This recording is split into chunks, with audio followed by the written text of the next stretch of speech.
Oh, it's good to be back home, and the weather's great. It's not as warm, Huey, as it was in Phoenix the last 3 days. We won't be talking about 109 outside and 79 inside. It's just perfect inside and outside. Absolutely. So the Rockies, who played the Reds earlier this year, welcome Cincinnati and Brian Price's crew to town. And running to the Coors Field mound, ready to go, is Jeff Hoffman, 4-1 this year. And his last outing on the road, he pitched very good baseball. In fact, he's put together one of the few good starts the Rockies have had over the last 10 or 11 days. His last start at home, not so good. He's going to try to erase memories of that this evening. Jose Peraza is getting the start at shortstop for Zach Cozart, who is an all-star. And Billy Hamilton's not in there tonight either. Billy normally would be leading things off. So here's the rest of the Southwest batting order for the Reds. Peraza will be followed by Scooter Gennett, he of the 4-home run ball game a few weeks back. Joey Votto, he's going to the All-Star game again. Adam Duvall, big power. Eugenio Suarez has hit 12 home runs. Scott Schebler's hit 20. This is a very good lineup. You may not have heard of everybody outside of Votto, but they can swing the bat. Kivlahan is in right. The veteran catchers Tucker Barnhart. And the rookie right-hander the Rockies will see is Luis Castillo. Jeff Hoffman's got electric stuff, Huey. Well, and just erase what happened against Arizona here, because he gave up the 9 earned runs in 3 2/3, but he's only given up 19 earnings in the 8 appearances, 7 starts that he's made. Fastball, curveball, slider, and changeup, and I think we'll see all of those in play tonight against Cincinnati. We're back at the San Francisco start where he went 6 2/3, 6 hits, a couple earned runs, and that was it. The game the Rockies lost in 14. He still didn't have his great fastball command or great curveball command, but he went out there and he competed his tail off. Absolutely. So here we go with Peraza filling in for Zach Cozart. He's had an extraordinary year. And the first pitch of the ball game on the outside corner at 95 for strike 1. The Reds yesterday were in Cincinnati. They dropped a ball game to the Cubs. Jake Arrieta pitched a beautiful ball game. The final was 6-2. Had the Cubs not won yesterday, they would have gotten swept. Cincinnati's played a little bit better over the last week. They took 2 of 3 from Milwaukee at home, 2 of 3 from the Cubs. The problem for them has been out on the road. They've been awful out on the road. This is going to be a tough chance for DJ, and he can't make the play. So it'll be a leadoff bloop single for Peraza. And if DJ is not nursing that groin injury, I think he's going to get there. Totally agree. Yeah, we saw a little bit of it yesterday. You just don't have that same explosiveness that you would like to have when you're guarding against a leg injury. That's unfortunate, because that was a good pitch from Jeff, and then just to get blooped out there. So here's Scooter Gennett with a dozen home runs. Last year he hit 13. Of course, 4 came in one ball game on June the 6th. An amazing day, an historic day. And that pitch is in there for a strike on Scooter. Well, for a guy that was claimed off of waivers at the end of spring training from Milwaukee. They didn't want him. They said, no, go ahead. We don't have room for you.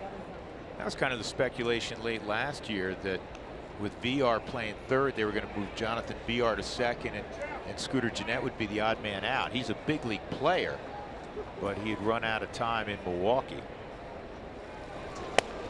That just misses outside. Todd Tishner's calling balls and strikes this evening. Bill Miller, the crew chief, he's at first base. Kerwin Danley is at second, and Adam Hamari is at third. It'll be a big crowd, fireworks afterward. I know it's a sellout. There's going to be a sellout tonight and tomorrow.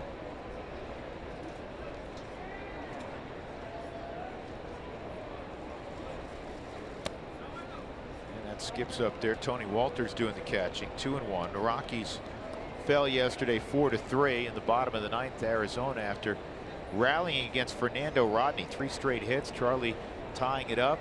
Rockies had a really good chance. They had first and second, 1 out, to actually take the lead in the top of the 9th. Unfortunately, they could not. And then Arizona would score in the bottom of the 9th.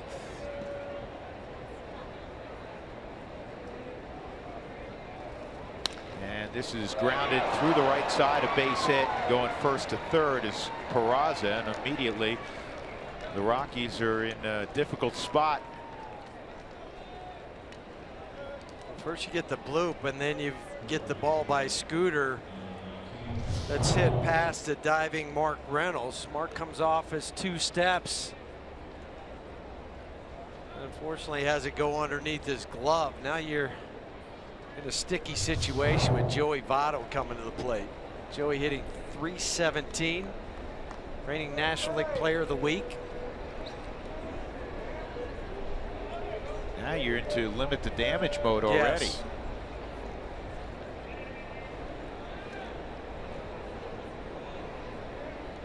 Votto with .317, 23 home runs, and he takes a strike on the inside corner.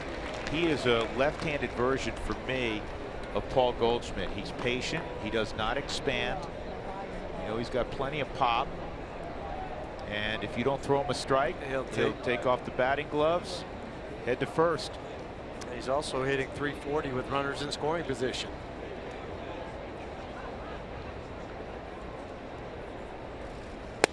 But is there anybody in baseball that you can think of, Drew, that chokes up on the bat as much as Joey Votto does? I mean, it reminds me of Barry Bonds, the way he chokes up. Some guys will do it with 2 strikes, very few, but from Jump Street, Joey does. Yeah, and another thing, when you watch his batting practice, this is a big, strong guy. He's 6'3", 6'4", really well put together, 225, 230 pounds, right? Yes. He doesn't try to hit the ball over the wall in batting practice. In any one of his sessions, this ball is in the air to deep left. It'll get a run home. Tapia is out there, edge of the track. And Votto, who is such a pro, makes it 1-0 Cincinnati. That is RBI number 60. But he just sprays the ball around. Just like what he did there. Yeah. I mean, that was his batting practice taken into the game. So 1 out.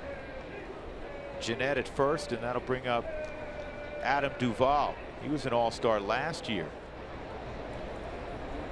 Another big, strong guy. He is out of the Giant organization. They traded him for, is it Mike Leake originally? Yes.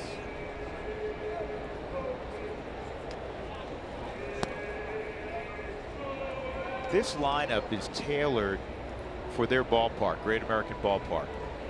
It's a home run palace, and they have some big, sturdy guys. And Brian Price likes this club a lot. The arms are still developing. They're throwing a lot of young pitchers out there. That's why they are 11 games beneath 500. But this lineup can score runs. Make no mistake about it. Well, they've hit 114 big flies this year.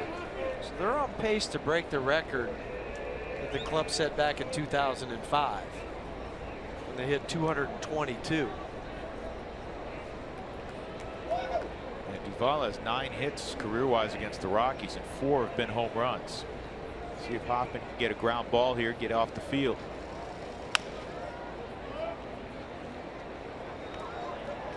Billy Hatcher, your old friend at third base, huh? Played against each other in high school. That tells you how long ago it was. Billy and his brother, right? Billy and Johnny, yeah. Williams, Arizona. Small town, huh? Yeah, right off the interstate, right off I-40, just west of Flagstaff. Way back in the late 70s. Johnny, if I remember right, he played a little pro ball too. Yes, he did.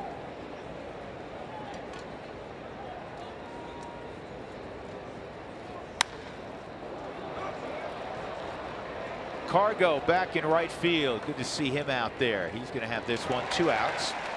And let's officially look at the Rockies defense with Suarez coming up. So Cargo's back out there in right, and that means Tapia flips to left with the injury to Ian Desmond. He hurt his calf yesterday. They waited till late in the afternoon, but then they placed Desmond on the disabled list, a 10-day DL.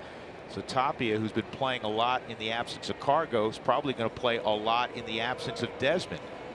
Well, and the thing for Desmond is if he's healed in 10 days, he really only misses 7 games, though, this week because of the All-Star break. He can come back the following Friday in New York.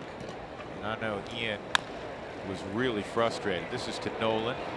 He's got, well, Suarez didn't run, so now he's got all day to throw. I don't know if he got hurt or thought he fouled it off his foot. Whatever the deal is, that's the end of the inning. So run for Cincinnati. They're up 1-0.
Cincinnati, and all-star Charlie Blackmon is ready to go against the young right-hander Luis Castillo.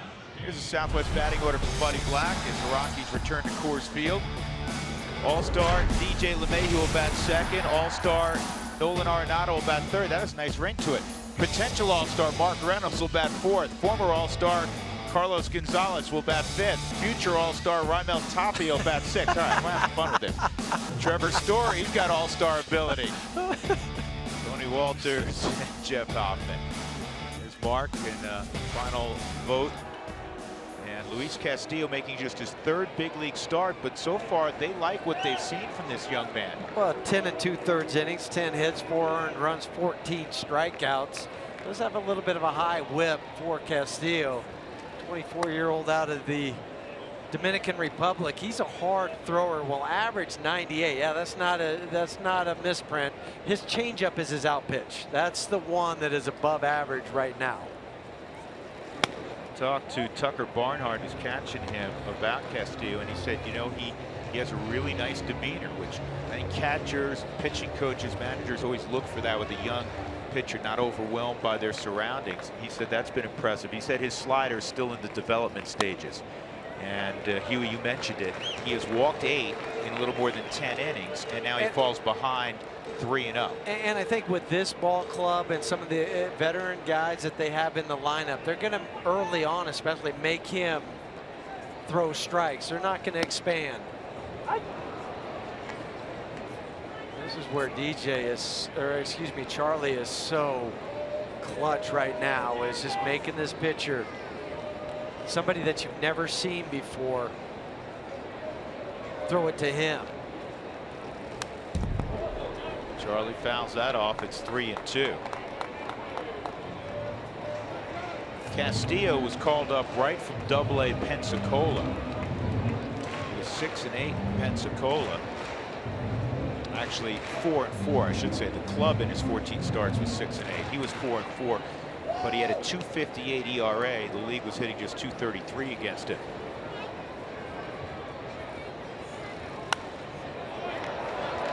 He had more strikeouts than walks down in Double-A. You mean than innings pitch? You Inning pitch, yeah. Excuse me. But you know, to your point, you know, he's had some command issues in the big leagues. He walked only 13 in 14 starts in Pensacola. I thought it would be a little bit higher than that, but still, you got to remember, there's some guys there, free swingers down there. And he comes all the way back, and on a slider, he gets a strikeout of Charlie. Well, talking to some of the hitters, they were going to be looking for the changeup, and I think that was maybe a changeup out of the hand, Drew, on a Subaru Supermode, just because it didn't have that big red dot that you see. Well, it earned him a strikeout. Either way, yeah. Yeah. He was able to throw it on a 3-2 pitch. This will bring up LeMahieu. Pitch is up high at 99.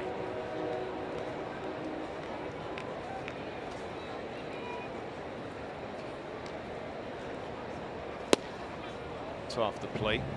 2-0. So the Rockies trying to get the ship turned around. They've lost 10 out of 11, but still are a dozen games above 500. They'd be leading the Central by 4 games right now. As you look at Cincinnati's record at 35-46, they're just 7.5 back. And the Rockies are 7 back now of the Dodgers. This gives you an idea of how strong this division is. The NL West up top. Dodgers did finally lose yesterday to San Diego. Well, both LA and Arizona off today, but they match up starting tomorrow night in Dodger Town. That is a base hit through the right side. So DJ doing his thing. And with 1 out, we'll see Arenado. Reds are a good defensive team. You know, the Rockies are a terrific defensive team. The Reds are among the top 3 defensive teams by fewest errors in the National League. And you look out in center field, that's Scott Schebler with Billy Hamilton not playing. Schebler, who normally plays right, moves to the middle. And Peraza is at shortstop for Zach Cozart. Joey Votto at first is a terrific defender as well. Nolan's hitting 5 in a row, 8 for his last 21. He takes outside, ball 1. Let's see Nolan go on a tear, head to the All-Star break at about 3:10, huh? Yeah, because that means great things for this offense, and that's where they need to go. They need a few more guys to get hot and get going. You know, Nolan was talking about that earlier today in the clubhouse. You know, it's been an ongoing conversation down there, and you know, Buddy Black at times, and quite frankly up here we've talked a lot about it. The Rockies have had a great year, a rough 10 days clearly, and they've done it without fully hitting their stride offensively. Or it might be one game that somebody hits well, and then it's the next game, but it hasn't been that collective for a while, where it's 4 or 5 guys just, man, just like a machine. And 3-0 on Arenado. What's always interesting for a young pitcher when they come to Coors Field for the first time, how do they react? Their mindset, because they've heard about it. What's it going to do? You know, they come out, they take batting practice prior to the game starting, so they'll do it. They'll hit some balls, and then they, oh yeah, I can hit here. But then on the flip side, oh yeah, I've got to pitch here. 3-0. Nolan takes a strike. It's pretty free and easy. 98 to 99 miles an hour. As I like to say, it's not grunting. No, it's just easy cheese. Reds, like the Rockies, are utilizing the last couple of years a ton of young pitchers. The Rockies, though, have had a lot more success on the hill than the Reds. Ball 4. And now they're 2 on for Mark Reynolds. Mark has had an all-star caliber first half. 19 home runs, 61 RBIs, 286 average. And he's played really good defense, which I don't think is always recognized nationally. You can vote for Reynolds. And final vote, start cranking out those votes on your computer, on your phone. The Rockies can get Mark to Miami as well. Yeah, the Rockies and the Yankees have teamed up together, like clubs will do.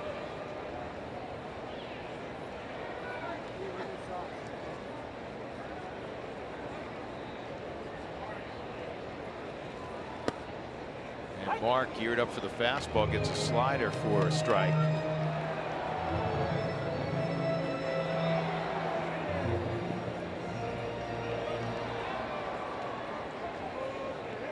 Rockies on that road trip, 1-8 They scored only 26 runs, so less than 3 a game.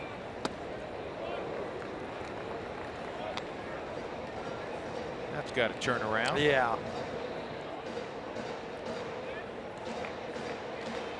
Reynolds had a rough time against his former club down in Phoenix, and he had a great year against Arizona going into that series, but he was 0 for 12 in the weekend set.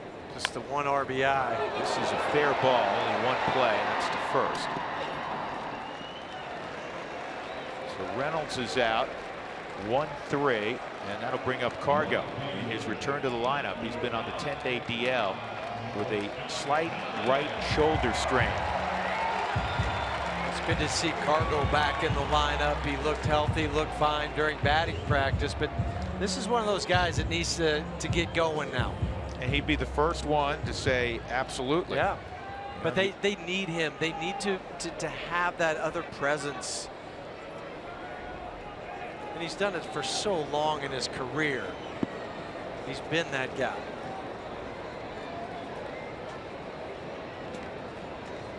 Career .311 hitter in the month of July. And this is fouled off. 37 home runs, driven in 110 in his career in July. And he traditionally has been a better second half performer. And hopefully that will hold true this year. Tonight is game 85 for the Rockies. Bottom of the first, Rockies down 1-0.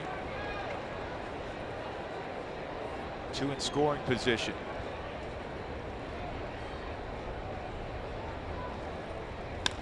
And ground ball to first. Votto's got it, and he'll win the race to the bag. Rockies do not score in the first. We go to the second. Reds up a run.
Now it's time for the Unlimited Baseball break, brought to you by T-Mobile. Here's the National League starting lineup. Behind the plate, Buster Posey, very deserving. Ryan Zimmerman, what a great season he's had. Daniel Murphy, same deal. Zach Cozart at short, the Cincinnati Red not starting tonight. Nolan is at third, and it's an outfield of Bryce Harper, Charlie Blackmon, and Marcell Ozuna, who will start in his adopted hometown of Miami. And the American League looks like this: Springer, Trout, and Judge. Trout will be replaced. He's just getting ready to come back. One would assume he'll be replaced in the lineup. Jose Ramirez, Carlos Correa for the first time. Jose Altuve every year now. Justin Smoke's had a great year. Did you see that picture? And I know you did. The one with Aaron Judge and Jose Altuve standing next to each other. That was. I didn't see that yet. Oh, you have it. You got to pull it up. It's classic. Comes up to his waist. just about. Scott Schebler at the plate. He's behind 0-1, and that's also a foul ball. 0-2. Wow. It looks like Jose Altuve looks like he's representing the Lilliputian baseball team, and Aaron Judge is part of the Giants.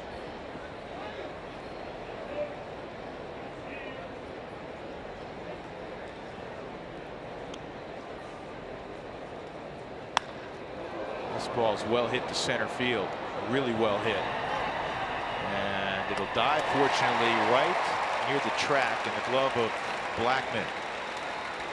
Schebler's retired, and that'll bring up Patrick Kivlahan.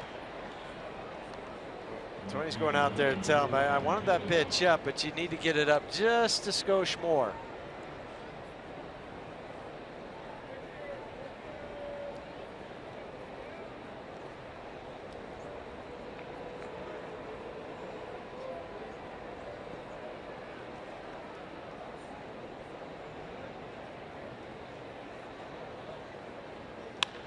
And Kivlahan hits a routine fly ball to Blackman. Got it in off the barrel enough that it's a harmless fly ball. 2 gone. That'll bring up Tucker Barnhart.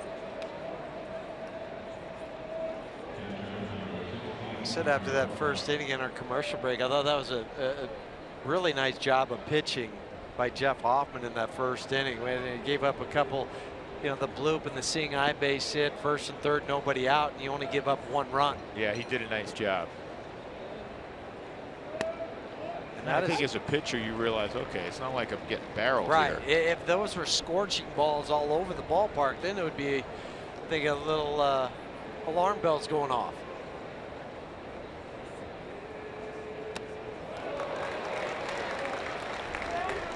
Two strikes on Barnhart.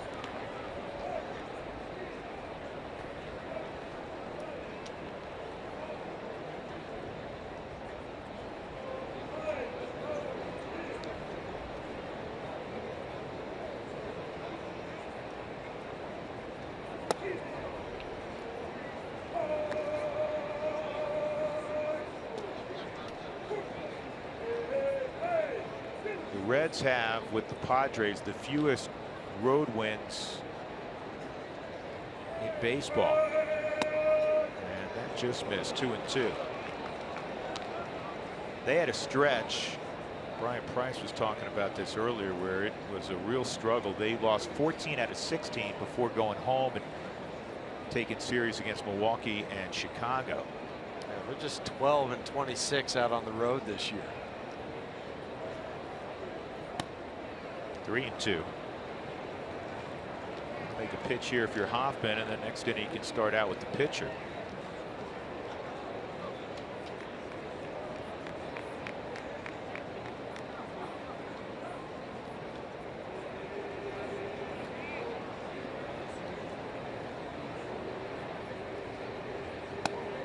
And he lost him.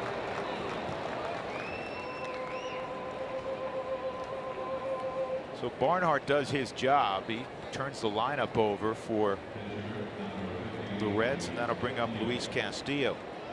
81 degrees is our game time temperature. It's perfect out. Crowd starting to file in. Get settled.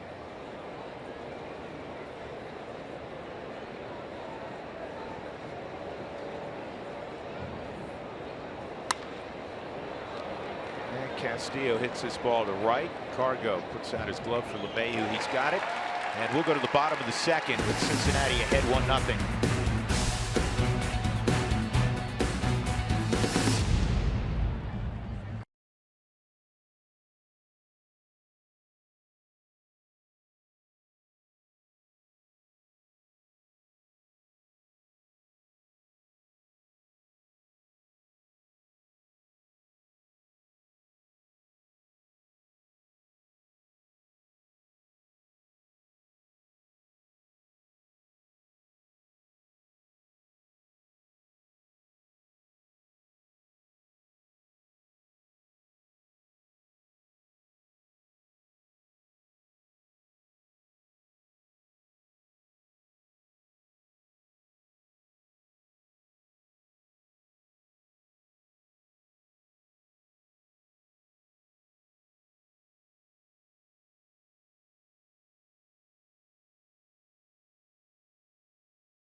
Rockies baseball on Root Sports is brought to you by the 2017 Toyota Tundra in your hometown Toyota stores and by Southwest Airlines. Yes to low fares with nothing to hide. That's transparency. In the holiday spirit, Independence Day tomorrow. With it falling on the Tuesday, or on a Tuesday, not the Tuesday, there are other Tuesdays. There's other Tuesdays. Yeah. Makes for a really nice long weekend. Some great baseball. Well, the Rockies like to play some great baseball, get those bats going. It'll be Raimel Tapia, Trevor Story, Tony Walters against Luis Castillo. Castillo fell behind several hitters in that first frame, gave up the hit to DJ. He walked Nolan, but the Rockies could not take advantage. Little squibber back to the mound by Reynolds and a harmless ground ball off the bat of Cargo. Tapia's last 17 games, .339.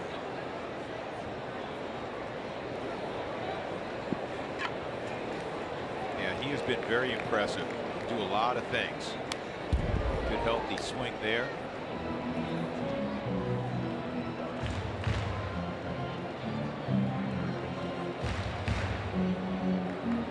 Rockies 22 and 15 at home. And most of the year, or all the year, this is down the line. That's a fair ball. Extra bases, and it's going to ride all the way around that corner. Tapia is going to end up with a triple. Kiblahan didn't know exactly how to play that, and it's the second triple of Raimel Tapia's young career. He turned this fastball that was up on the Subaru Supermo around and right down the line. This is what you'll get if you're not familiar with this ballpark. You'll start to go over there and get a little too close to it. Then you just have to chase it down as Raimel easily gets to third base. That is huge. Great start to the second inning. Raimel's at third. Here comes Trevor Story. He's got a little 6-game hitting streak going. So finish the thought. The Rockies 22 and 15. First time all year they've had a better home record than road record. And that, of course, because of the 1-8 trip. The Rockies are now 26 and 21 out on the road.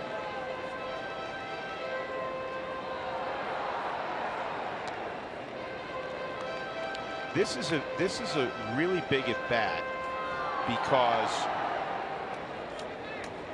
you could conceivably, I don't know if they do this, you know where I'm going with this. If he were to get Story out without Tapia scoring, you could walk Walters, then you're dealing with Hoffman, get, you know, in their minds a second out again without advancement.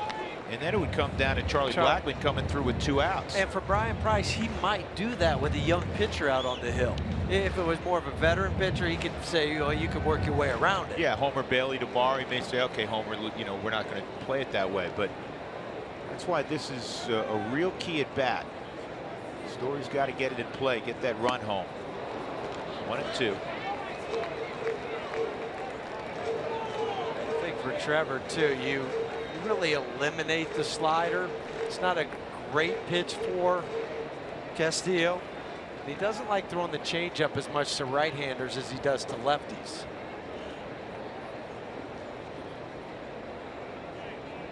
One and two. And he went changeup and he struck him out. Now let's see how they play it.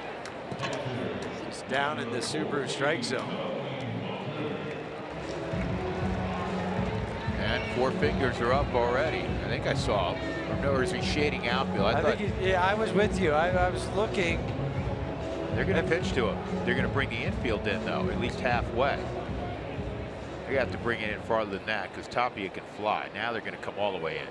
Yeah, I think he was telling you the 4, which is all the way in on the depth for infielders. But I was with you. I thought they were just going to put him on to start with.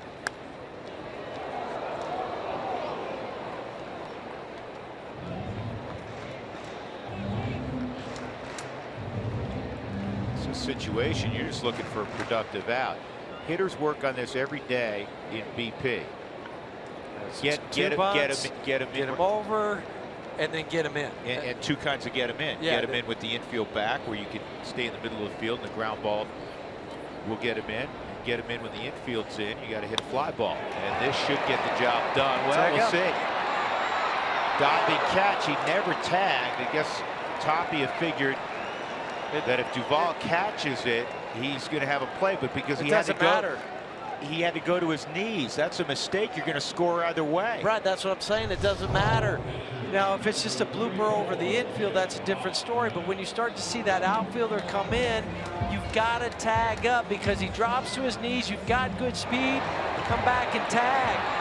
And then you take off if he catches it. That's one of my pet peeves with younger kids. You'll see a guy smoke a ball there at third, and they start jogging home, and somebody makes a great catch. What difference does it make? You're going to walk home if it's over his head as you think. There's a base hit from Hoffman. And he comes through. Now he's going to try to stretch it to a double. He will. To Jeff Hoffman.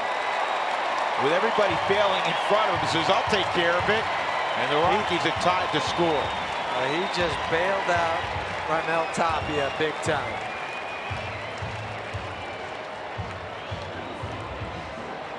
As he comes through with the double.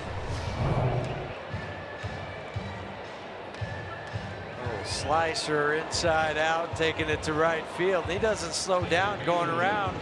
You see coming out of the box on the Subaru Supermo. Just going back to that, though, you see that at a younger level so frequently. If the ball's over the head, or if it drops, you're going to score anyhow. You're going to score. You right. tag, tag, tag. In case he dives like that, he goes down to his knee. Because by the time he gets up, you're already 5 or 6 strides into going home. He's not going to be able to throw out somebody with the speed of Tapia. Charlie takes ball 1. He was ahead to count 3-0, and then Castillo got it to 3-2. A couple of foul balls, and he struck out Charlie on an off-speed pitch. Blackman can throw out a hit. Hoffman, who runs pretty well, will give the Rockies the lead. First career RBI for Jeff Hoffman.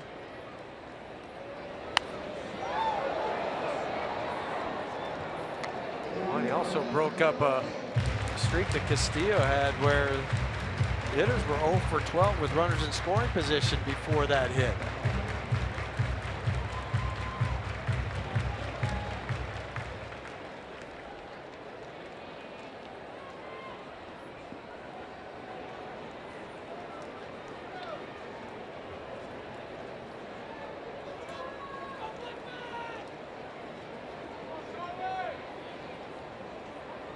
Well, our spies have told us in the Rockies dugout that after Raimel Tapia got congratulations for scoring, Cargo went over and talked to him, and Vinny has been having an ongoing conversation with him.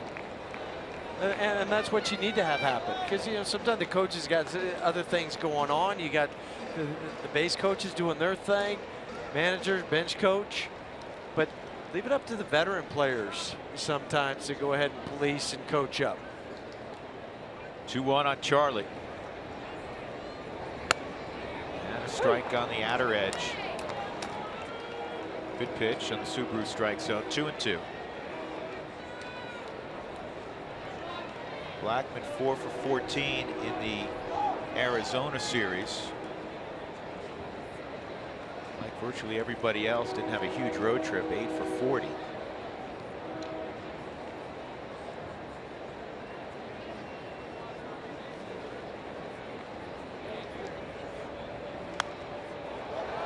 That's how to play. One of the neat things, we'll talk more about this as we get closer to the All-Star game at the end of the week, is that Major League Baseball a couple of years ago added that Thursday to part of the All-Star break. Whereas it used to be some teams played Thursday, some teams played Friday. It was patently unfair because you know some teams got that full extra day. Well, take a team like the Rockies that'll have 4, maybe 5 representatives at the All-Star break. They're going like crazy for 3 days. They need that extra day of rest. Blackman struck out on a simpler pitch in the first. Rockies get the equalizer. It's Jeff Hoffman coming through. 1-1.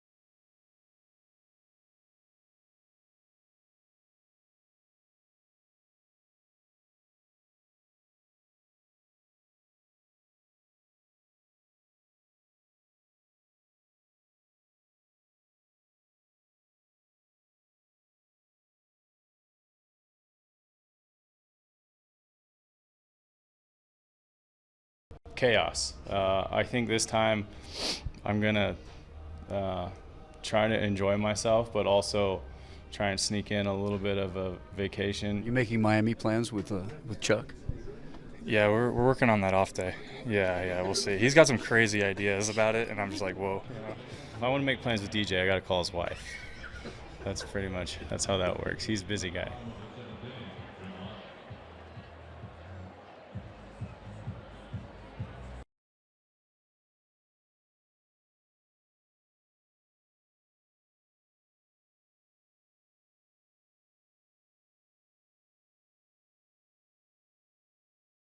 As you know, DJ and Charlie are best friends, and they're both All-Stars for the first time together. So I saw them in the clubhouse, and I spoke to both of them. I said, you know what? You get some time off during the All-Star game, and you're together.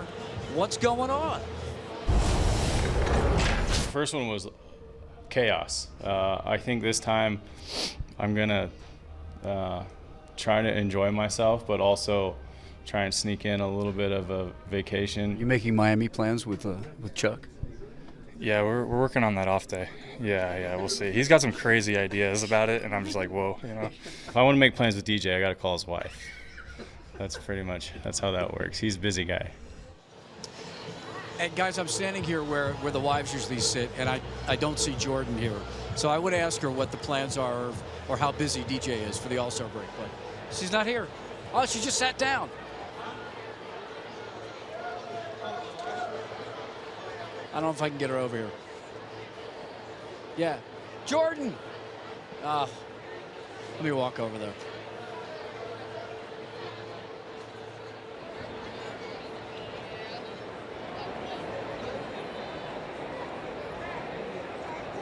Here's Jose Peraza, the leadoff hitter, and he takes low.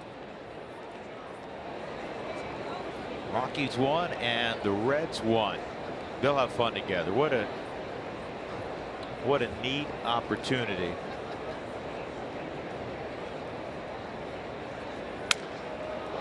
That is a major league jam job. One out.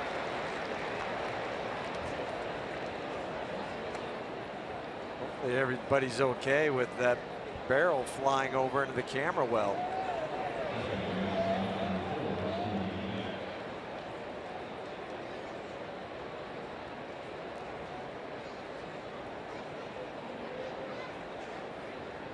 Scooter Gennett coming up. That's Jim Day, sideline reporter on the Reds broadcast. Scooter hit a 5-hopper between first and second. Peraza had a bloop hit to lead off the ball game, so it was first and third, nobody out.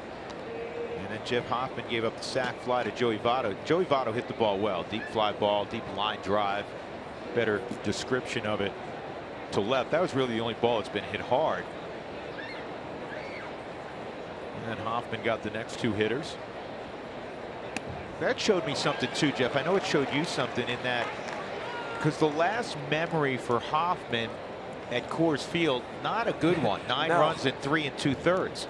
And it just 68 pitches to give up those 9 earnings, 8 hits. There was some seeing eyes, but there was some really hard hit balls against Arizona too. But I think one thing we've learned about Jeff and the growth from last year to this year is his mound presence. He's out there, he's focused. You see a different guy. He's got a, you can tell, a great game plan going in. Here's the 1-2.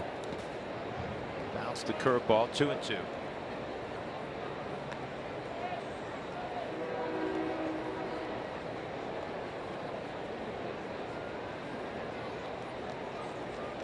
Still trying to get a feel for the off-speed pitches, because most of his strikes have been with the fastball. Just hasn't found that release point yet for anything off-speed.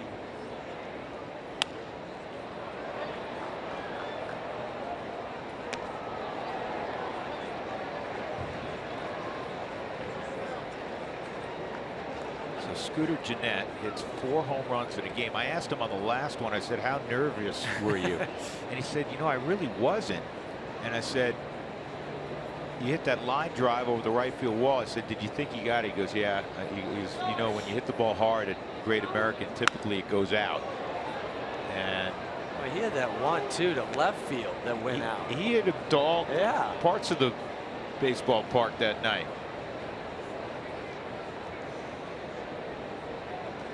He's a humble kid, and you feel really good for him. He's probably going to look at that list and say, I'm the one guy that doesn't belong. All these big time sluggers. But he's on the list. He's on the list. Can't ever take him off. 2-2, and that was a good looking hook. There you go.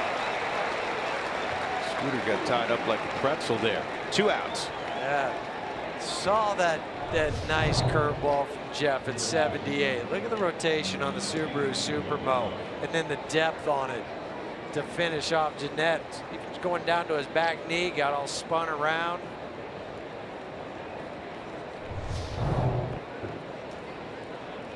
So here's Joey Votto, just as you'd like to see him, with nobody on and 2 outs. 1-0 on Votto. He's 11. Go ahead. I was going to say, remember the awful start he had last year, and now look where he is on the list of all-time hits leaders for the Reds. Well, if you recall last year, as you said, first half was very Joey Votto-like, and then he hit over 400 in the second half. And only a great player can do that. It's like Cargo a couple years ago. We talked a lot about this. We hope to see a repeat of it. You know, 4 home runs on June 1st. Cargo ends up with 40. You have to have unique talent to turn a season around, as Votto did last year. 2-0. And that's too high. 3-0. So Joey's 11th on that all-time Reds list, which is littered with great players and Hall of Famers. Rose obviously is number 1 at 33.58. Guy they was traded away finally. I say finally because they were talked about moving him in the past. And that's Brandon Phillips to Atlanta. Brandon is 9th on the all-time Cincinnati hit list. Good strong inning. 1, 2, 3 through the top of the order for Jeff Hoffman. We're in a 1-1 ball game, middle of 3.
Score 7 runs or more. Go to participating Colorado Taco Bell locations the next day between 4 and 6. Get your Rockies taco special. Live Mas at Taco Bell. The Rockies can score 7 or more tonight. It will make this crowd of 49,000 really happy, and all of you at home really happy. It'll make that dugout really happy. It'll make the broadcasters really happy. DJ had a base hit to right his first time up. It's funny. Mark was telling the story about Charlie and DJ, and now they're going to the All-Star game together, and they're great friends. but Mark nailed it. Charlie will make all the plans as to what they're going to do on their off day. Yeah. It's always nice, though, to have that friend that'll do that, that'll make all the plans. And Charlie will come up with some unique things. They may be out on a boat, 10 miles off of Miami trying to catch marlin. And DJ, did he hold up? No, he did not. Checked it out with Bill Miller.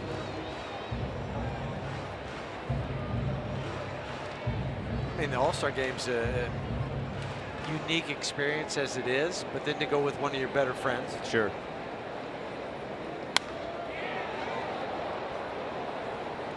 And it's amazing, too, that I was just talking to somebody about this recently. I think it was Brandon Crawford when we were in San Francisco.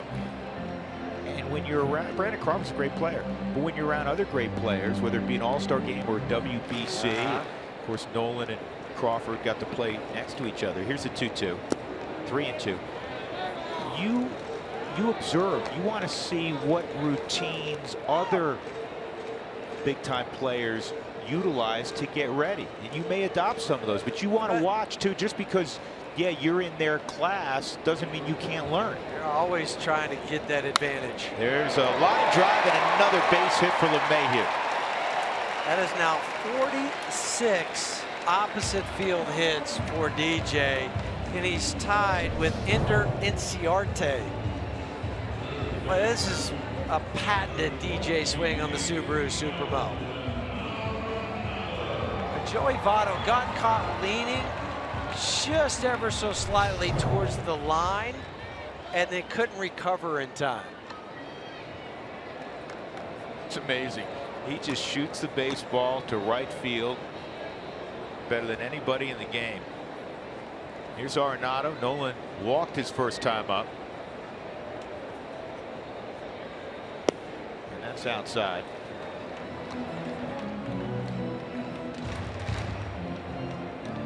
Nolan was candid after the ball game yesterday. Gut-wrenching loss. Rockies come back, tie it in the ninth against Fernando Rodney, who'd been lights out. Heck, he hadn't given up a hit in the month of June. And then only to lose in the bottom of the ninth. And he said, he goes, I need to be better. He said, Cargo's got to get going. Story's got to get going. It wasn't bad teammate calling guys out. He was just saying collectively as a team. And the first person he points to himself. And obviously he's had a really good first half. But that shows me a leader. Sure. That shows me a leader when he first says about himself, well, listen, I need to be better. And then he says so and so and so. But it's not like he's talking out of turn or out of school. These guys know it. They talk. Up the middle, base hit for Nolan. DJ to second, 2 aboard, nobody out. Fans, with Mark Reynolds coming to the plate, you need to get out and vote for Mark Reynolds as the final National League All-Star. Go to Rockies.com and cast your 2017 Esurance MLB All-Star Game final vote. Vote now. Voting ends at 2 p.m. Mountain Time on Thursday, July 6th. You vote there. If you want to text, you can text to 89269 and then text N4. N is in Nancy and the number 4 for Mark Reynolds. There you go. There's the graphic that tells you how to get it done. So Mark with 2 on and nobody out. And he takes a strike.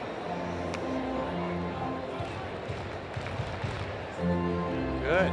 Luke, be like Mark over and over. Trying to snap an 0 for 13.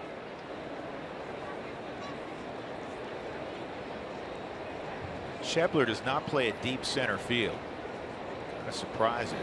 Most guys do. This is slowly hit to third. There's one and safe at first. Votto tried to come off the bag quickly to influence Bill Miller. He did not. So it's first and third. And I thought for a moment that Peraza was going to go to Suarez, didn't you? Yes, because of the way DJ was not being able to go at full speed.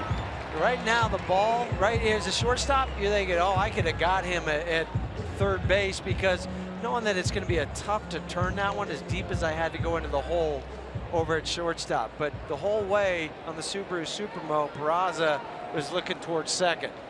A good slide from Nolan because he then stays on the bag too. So here's Cargo.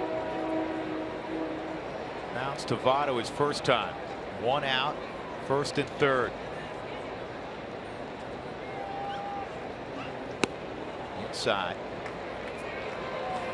Talking to Brian Price about how difficult this game is physically, and we know how difficult it is mentally. And he said, I don't think enough is paid to how difficult it is from a mental standpoint, where you always have to stay in the present. And, you know, for Cargo, he's got to eliminate the first at bat. Mark Reynolds, eliminate when he comes up again, eliminate the first 2 at bats. Stay in the moment. And this is going to get the job done because that ate up with spin Scooter Gennett. Thing I think hit the dirt and went to the right, and because it was sitting in the air, Reynolds kind of had to hold up to make sure it wasn't caught. But the Rockies take a 2-1 lead. Well, he went after it. Scooter Gennett went after that. Like he thought that I'm going to really have to reach for this, and then ends up short arming it on the Subaru Superbo. You see him have to bring his glove back, and that's why it went off the heel of his glove. You know, Mark did the right thing. You don't want to get doubled up there, so he had to freeze, and they were able to get him at second base. But for Cargo, his 21st RBI. And here's Raimel Tapia, triple in the second inning. He'd eventually score with 2 outs on a Jeff Hoffman double. This is a way to start off that second inning for his second triple of the year. Hugging the line and then rattles around in the corner. You know about top speed. That was a pretty easy stand-up triple.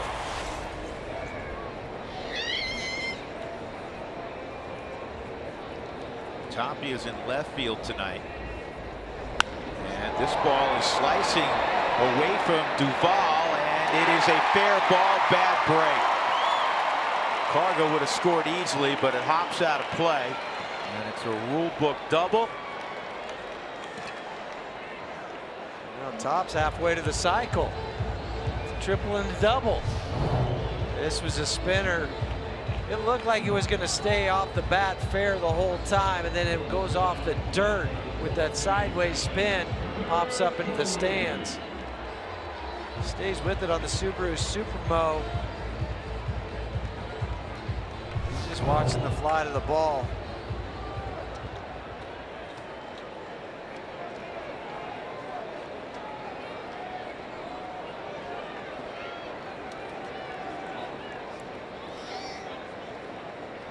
So here's Story.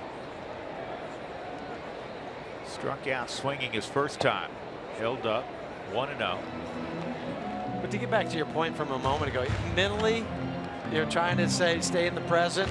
It's a lot easier said than done when you're going out there, you're struggling, you've had big numbers in the past, you look up at the scoreboard and you're hitting whatever the number may be, or you're 0 for your last 14. That's all well and good. That is one of the things I said to Brian Price. I said, you know, the problem is at this level, just like you said here, you go up and there's a scoreboard the size of Fort Collins saying you're hitting 211. Yeah, that's not good, is what it's saying to you. In bright neon, too. Yeah, flashing colors.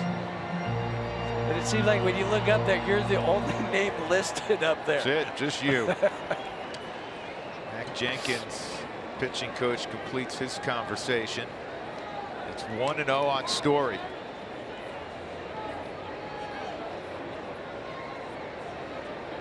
Two in scoring position. Rockies lead at 2-1.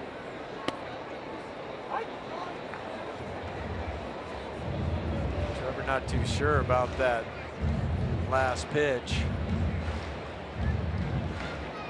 Pretty close on the Subaru strike zone. Might have been a tick off.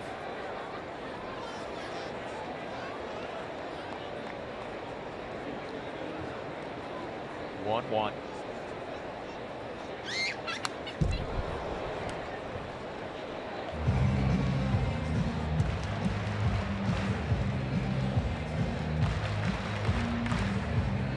Trevor out with a changeup last time at 89 miles an hour. But with this fastball, Castillo's, you still have to gear up for that. You can't be sitting on anything other than that. I want a guy averages 98, right? Yeah, you gotta hope you can react to the other. This ball's in the air to right field. Kiblahan near the line makes the catch. In the inning, the Rockies get a run. DJ got the rally started with a base hit. He eventually scored on a ground out. 2-1 Colorado.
Here's our CenturyLink high-speed challenge question. Go to @RootSports_RM to cast your vote. Huey, pay attention. Okay.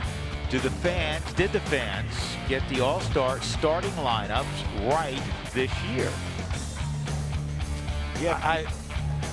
What'd you think? I thought they got it pretty darn close. Yeah, I did. This was the one time that it wasn't just a popularity contest. Remember way back, I think it was Dougie's going to look this up for us. I think it was 60 or 61, Dougie. Remember when the Reds fans poured out and there was like 7 Cincinnati Reds in the starting lineup in 1960? Those guys deserve to be there, and we're not, we're not playing hopeless homer. I mean, Charlie Blackmon has been as good as anybody, especially at the top of a lineup in baseball. Nolan is Nolan. And I think, for the Cincinnati Reds, I give the fans a lot of credit. They got Zach Cozart right at shortstop. Totally Cozart's always been a good defender. He's having an extraordinary year offensively, hitting .322. He's got some bombs, 9 home runs. He deserves to be there as a starter. Yes, indeed. Adam Duvall tomahawks this into the second deck foul. That's what I'm saying. That's why I think they got it as right this time as they ever have. And Zach. A day of rest. Body's getting a little beat up as so many players this time of year. And he's probably trying to figure out where he's going to put the donkey that Joey Votto has promised him. He also said, I screwed up. I probably should ask for a Lamborghini. Votto could afford to get him one. Good pitch, strike 3. Tony will throw to first to complete that. 1 out, and that'll bring up Eugenio Suarez. Hey fans, join in on the conversation. Send us your statements, your questions, photos even. Use Twitter or Instagram. Include the hashtag Toyota Talk. 2 strikeouts now for Jeff Hoffman. Suarez grounded to third his first time up. It was Huey. Yes. It was the 57 Major League All-Star game, not 1960. I was in the neighborhood though. That first pitch is in there for a strike. And the game was at Busch Stadium, the old Busch Stadium. The old one. And it was marked by controversy surrounding the Cincinnati Reds fans stuffing the ballot box.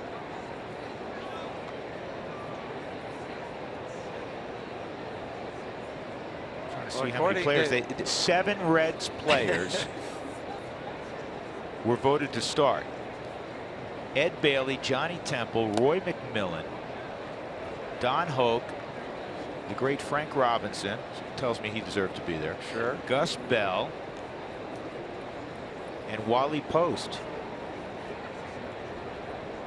The only can you name a Hall of Famer was the only non-Red to start in '57 for the National League, and the game was at Busch Stadium. There's only one guy who was not a Red, obviously separate from the pitcher, the 8 position players, and this guy was a Hall of Famer, became a Hall of Famer.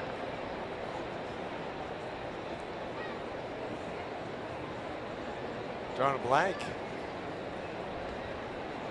He played for Mark off of Mike, said Bob Gibson. Not a pitcher. We're not talking about a pitcher. Mark. Lou Brock. Was not. That's great. Stan Musial.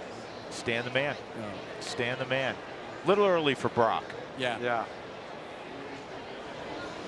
You're sounding older than Jeff and I, Drew. Well, Wikipedia helps a lot too. And I'm that's a fan. 1-out walk to Suarez. That'll bring up Scott Schebler. I mean, Mark, you're a lot older than me, and Huey's a lot older than me, but thank goodness for smartphones and computers and Doug Marino. In what order? I think Doug first, and then after that. Depends on the day. Yeah. I'll take Dougie. It depends if Dougie was at a panic show the night before, widespread panic show. If he's at a widespread panic show, then he's useless the next day. This is a double play ball. Trevor to the bag on first, double him up. That's all for the Reds in the 4th. I don't care how many All-Stars they had in '57. They got to go out in the field now. Rockies have a 2-1 lead.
Oh, it's always good to be home in Colorado. Do a little fly fishing during the All-Star break.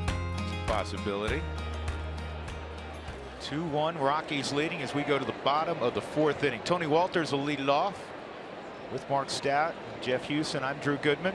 And Luis Castillo's first pitch is down low, ball 1. Castillo's been falling behind a lot of hitters. The Rockies, Huey, have not had that big blow.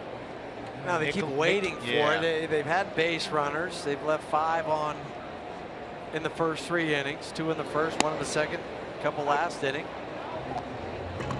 6 hits already.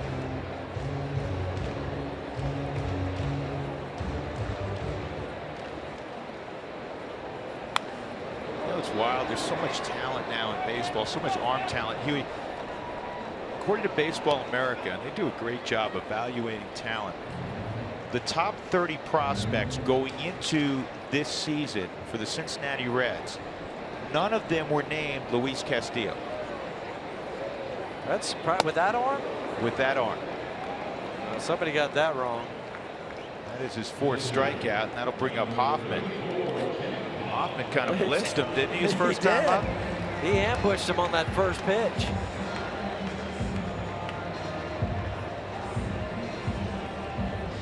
The RBI double in the second when they needed it to bail the Rockies out. Looked like they might not score a run, and he comes through with that double. That was big. I mean, not just, you know, hey, pitcher got a hit. That was really big given the situation.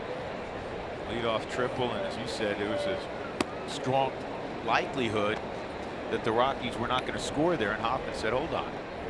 Now look at them pitching him carefully, 2-0. Yeah. Fear factor. It's his first RBI, first extra base hit. One of the things you like about, so many things to like about this young Rockies rotation, but they're all good athletes. They are. Huey. And they compete not only in pitching, they compete in running and in hitting. I mean, they try to make each other better.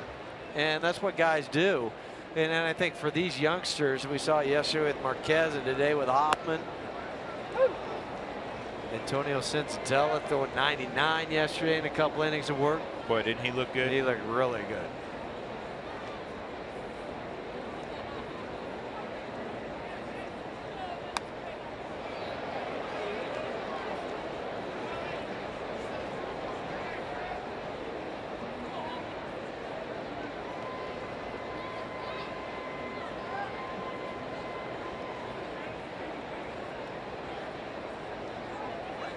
Two on Hoffman, battling away. And Castillo just looked off, frustrated. Well, look at everything on the Subaru strike zone. Tried to pitch him away, tried to elevate, tried to do a lot of different pitches, and Jeff's spoiling all of those.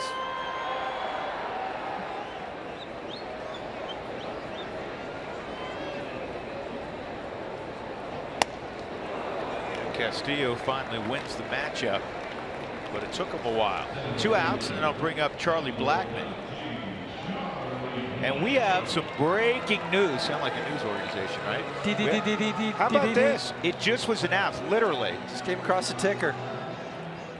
I think. Charlie Blackmon's going to be in the home run derby. How neat is that? Yeah. Cody Bellinger, he's going to be in there. Some big boys, man. Justin Bour, Aaron Judge, check me, Gary Sanchez, who had 1 million home runs last year late. Miguel Sano, what does he weigh, 270? Yeah. Giancarlo Stanton, if he gets in the weight room, he'll fit in with that group. Got a week to get physically fit for that. So Chuck's going to be in the home run derby. I like the way they're doing it now. They put that time limit on and let those guys just swing.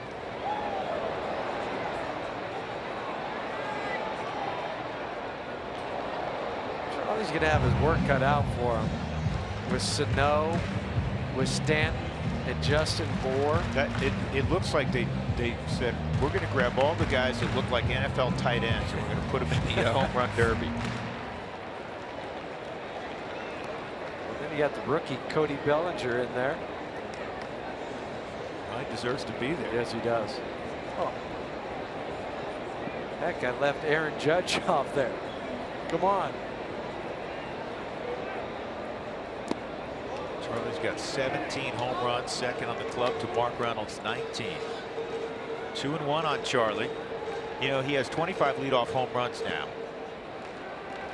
Only 21 players in the history of the game have more leadoff home runs. And here is a dig fly deep right, way back. Home run number 18. Just warming up for the home run derby. See?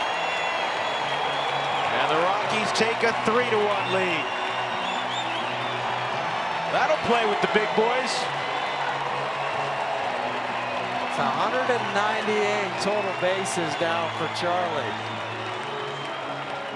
Well, I've got the home run derby. I just want to get loose and start it early.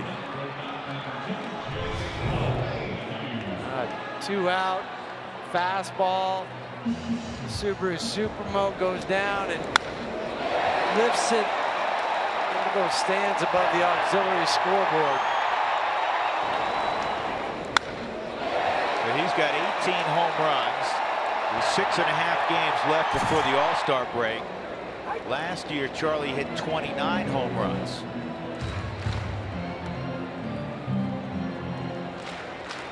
A little crack in it, huh? Go put Wonder Boy in the box. 1 ball, 1 strike on LeMahieu. 2 sharp singles to right for DJ. Make sure you put a lock on it too.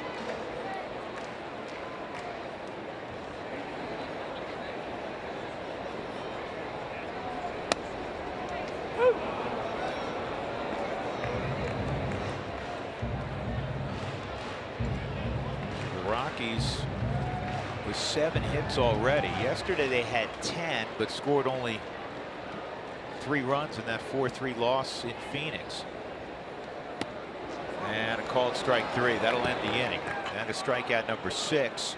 But Luis Castillo gives up the big fly to Charlie Blackmon, and the Rockies lead it 3-1 as we go to the 5th at 20th and Blake.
On Root Sports is brought to you by Subaru. Love, it's what makes a Subaru a Subaru.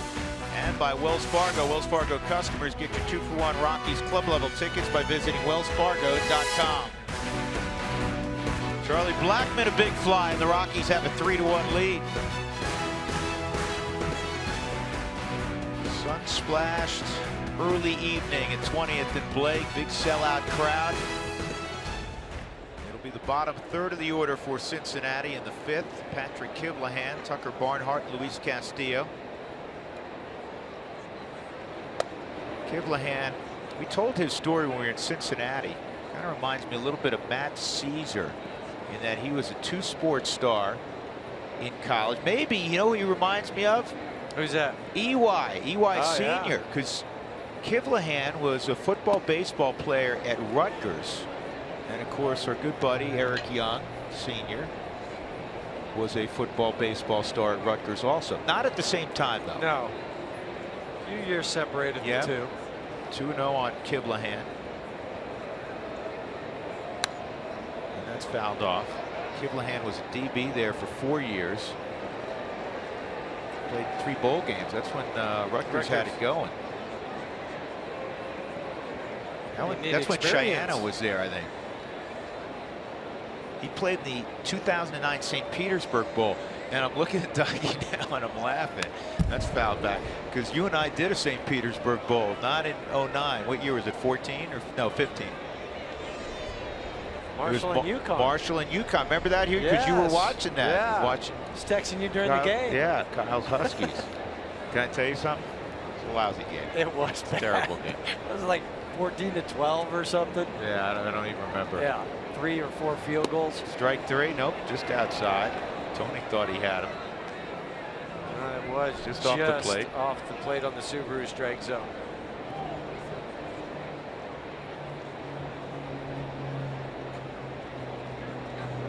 I remember that day also because Dougie had flight issues.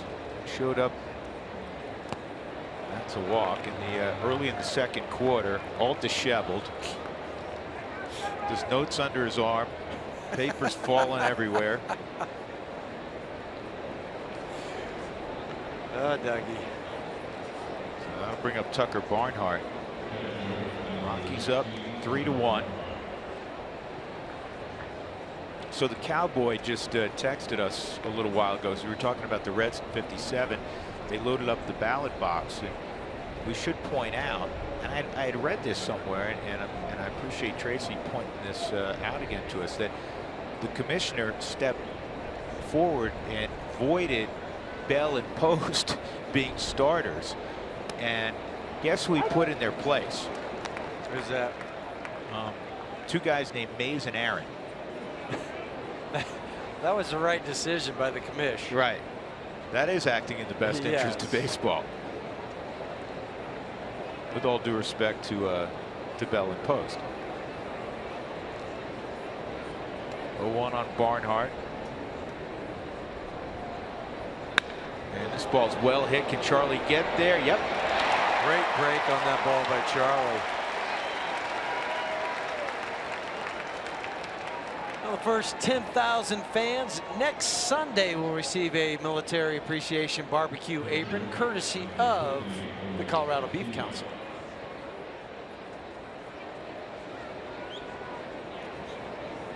That'll bring up Luis Castillo.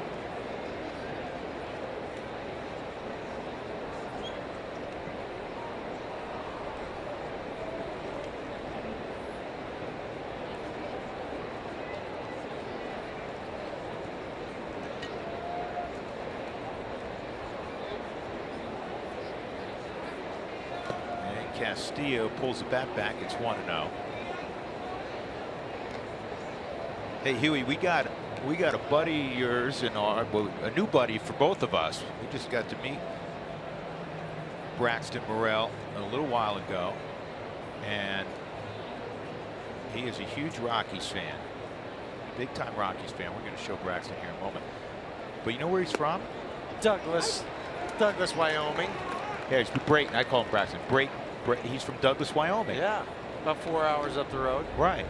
And I told him that you were in the University of Wyoming Hall of Fame. Where they go? Just like they go right over. No, his face lit up. Right, Brayton, look right here. There. You, we'll after this pitch. Hold on.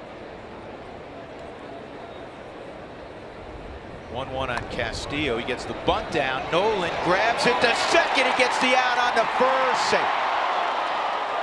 Brayton, how about that play? That guy at third's really good, isn't he? He's really good. I mean, by the time that ball made contact with Castillo's bat, Nolan was 4 feet from him, it seemed like.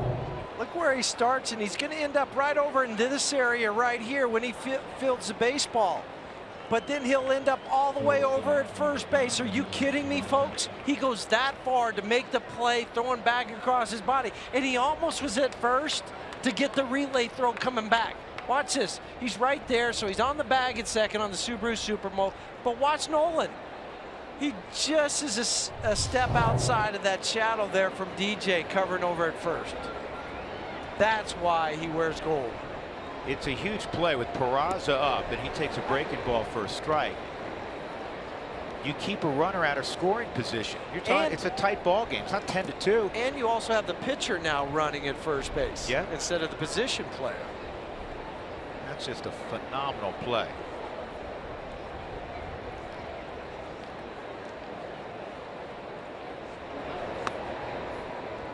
Curveball again, 1-1.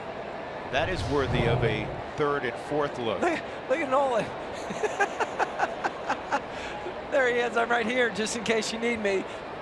It's like the Jeter flip. People say, well, why is the shortstop there? Well, just going somewhere. Instinct. Yep. There's a strike, 1 and 2. Yeah, because where Jeter took that ball and then made the play to get Jeremy Giambi at home, he didn't need to be there, but he was just kind of reading that play.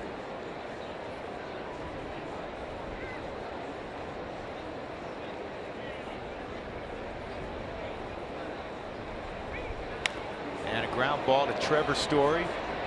And he'll flip to second. Brayton, that's your favorite player. Trevor made a good play, huh? How about the play Nolan made? That's double fist bump on that one. He's wearing the Trevor jersey, too. Pride, that's right. Pride of Douglas, Wyoming.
Leading off, bottom 5, Rocks up 3-1. He just made a great play in the field.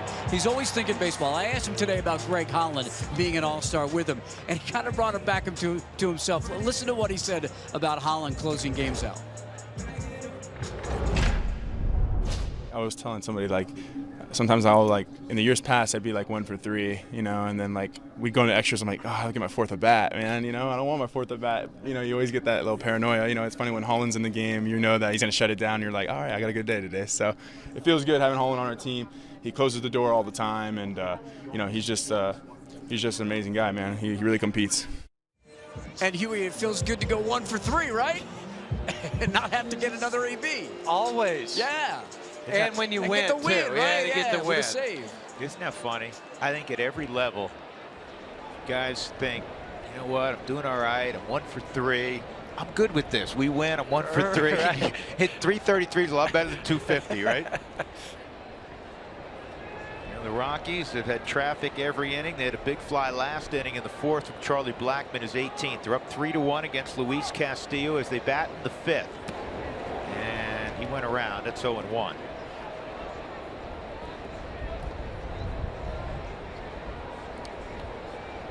Five different guys in the Rockies order have hit over 300 in their career against Cincinnati, Nolan being one. He's a .314 lifetime hitter against the Reds, including 9 home runs. Blackmon's hit over 300. Cargo's hit over 300 against him. DJ has.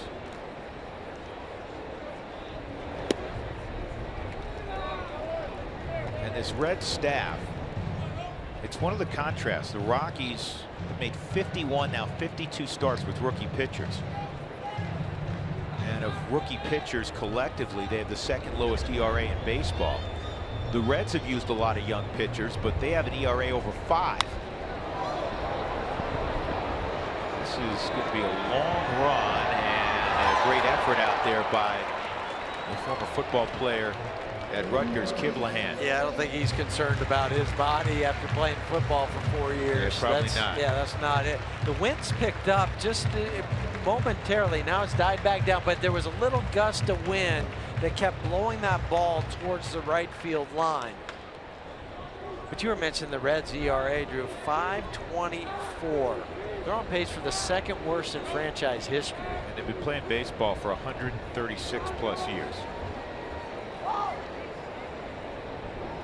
2-2 on Nolan. That is 7 strikeouts for Castillo. And now Mark Reynolds will come up. Castillo came over from the Marlins in the Dan Straley trade.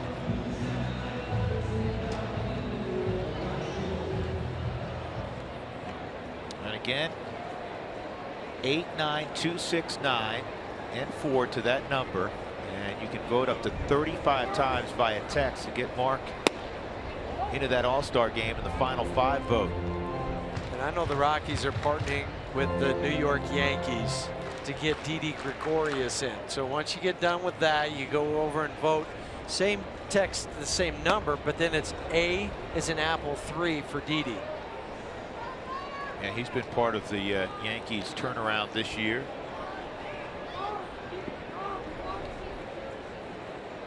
But make sure you vote for Mark, and then think about where would the Rockies be without what Reynolds has done for them this year.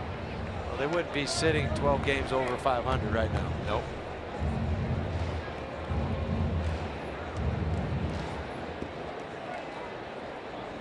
Kenny and Desmond placed on the DL today with that calf injury. 2-2.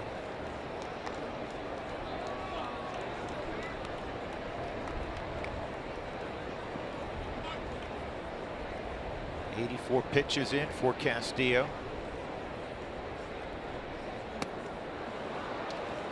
And he has struck out. His last 5 outs have all been strikeouts. And that'll bring up Cargo. 85 and 54 for Castillo. 107 in his last outing on Wednesday against Milwaukee, and then his first major league start and debut against Washington through 93.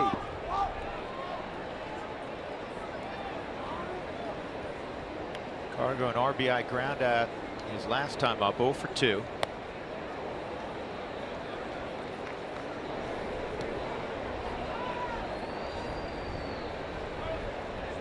And you know what? I just found out why.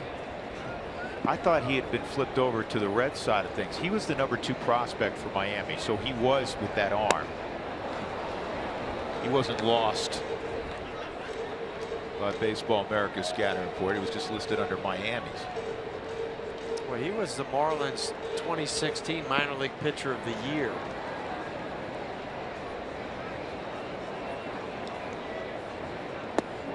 Outside. He originally was signed by the Giants.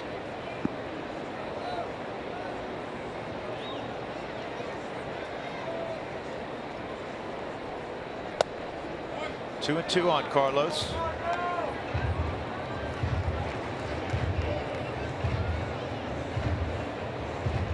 Initially, when he signed with that big arm, they thought he was going to be a late inning guy.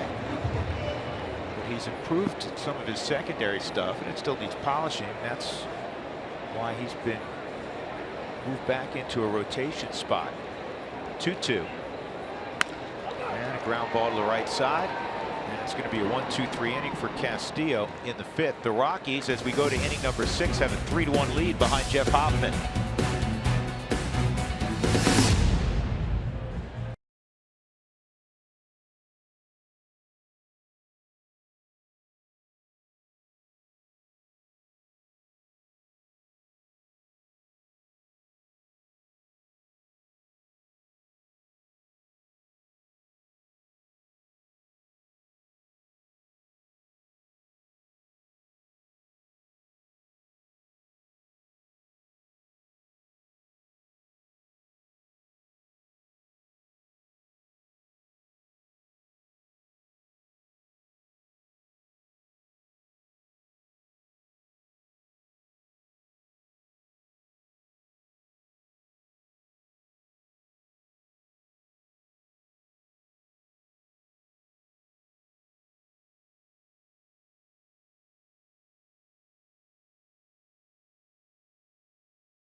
Let's check our Kubota pitching performance thus far. Jeff Hoffman's worked through 5 innings.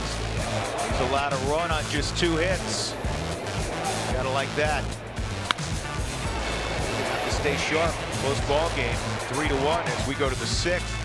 Our Kubota pitching performance so far. And it's going to be the 3rd time through for Scooter Gennett, Joey Votto, and Adam Duvall in the 6th. Despite walking 3 in the ball game, Hoffman has made just 63 pitches through 5, so that's a good number. He's got some early ground ball outs, 6 of them, 7 fly outs. Most of them have been routine fly outs. The 2 strikeouts, as you mentioned. So Scooter Gennett, a single and a strikeout. And he takes ball 1. Cooperstown has asked for Scooter's bat. He used the same bat on all 4 home runs back on June the 6th.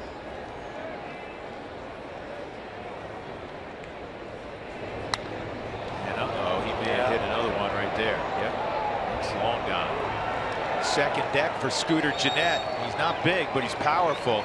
That is his 13th home run, and now it's a 3-2 ball game. Just the 3rd home run allowed this year by Jeff Hoffman. It's the 1st home run allowed in the last 29 2/3. But he got a changeup up 86 miles an hour. Seat out of the hand on the Subaru Supermo, just above belt high, and Scooter Gennett didn't miss it. It wasn't, it was unusual what he did, obviously. 4 home runs. I mean, it's only happened, what, 18 times now in the history of the game? But he's kind of backed it up, Huey. In the next 21 ball games, he's hit 6 more home runs. He's always had some of the power. But it used to be a feast or famine for him, where he would just be swinging, and now he's going to figure it out as he's evolved in his career. When he can turn it loose, when he shouldn't. But that one was pretty easy to see because it was a changeup. It acted like a BP fastball. 2-0 on Joey Votto with nobody out.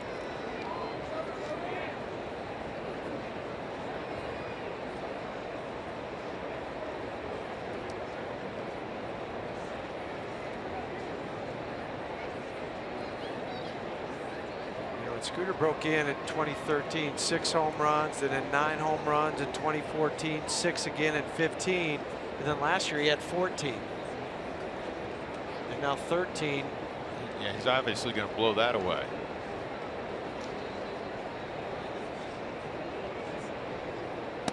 And that's way inside on Votto.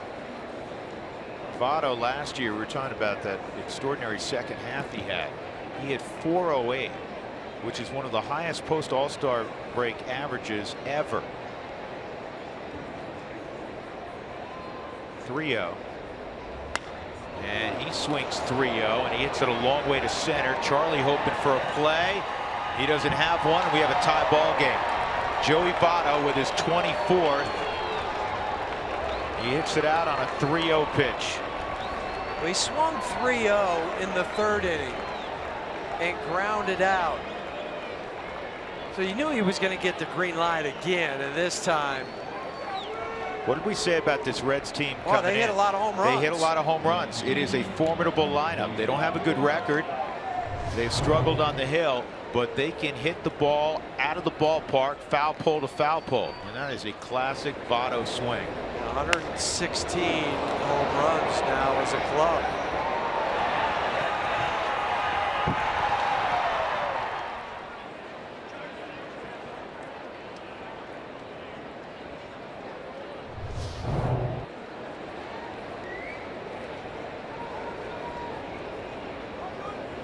Need to win the hit derby if you're hitting the ball over the fence. The Rockies have out hit Cincinnati 7-4, but they have left a number of runners on already. 1,500 hits for Joey Votto now in his career. 245 of those home runs. He's 6th all time on the Reds home run list. The curveball gets a swinging strike from Adam Duvall. He's got 19 home runs, Duvall does.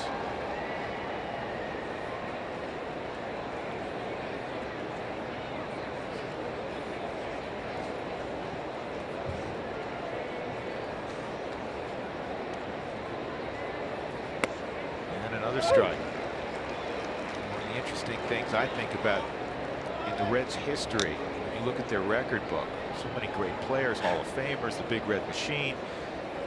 You know many of the stories. They don't have a 400 career home run guy. Johnny Bench is #1 with 389 home runs. Really?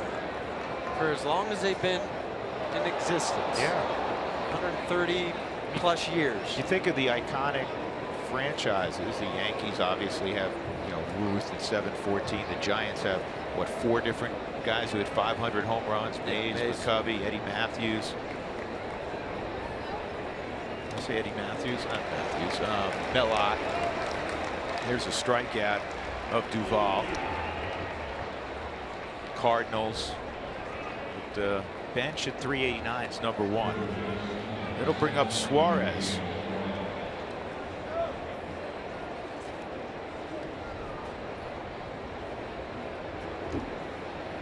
As the saying goes, you learn a little bit more through adversity about a guy. What I like too, right after he gave up the home run, you know, Steve Foster came out. He threw first pitch curveball to Duvall, and then starts off Suarez with the curve or slider probably at 82. That's what you have to do the second, third time through a lineup.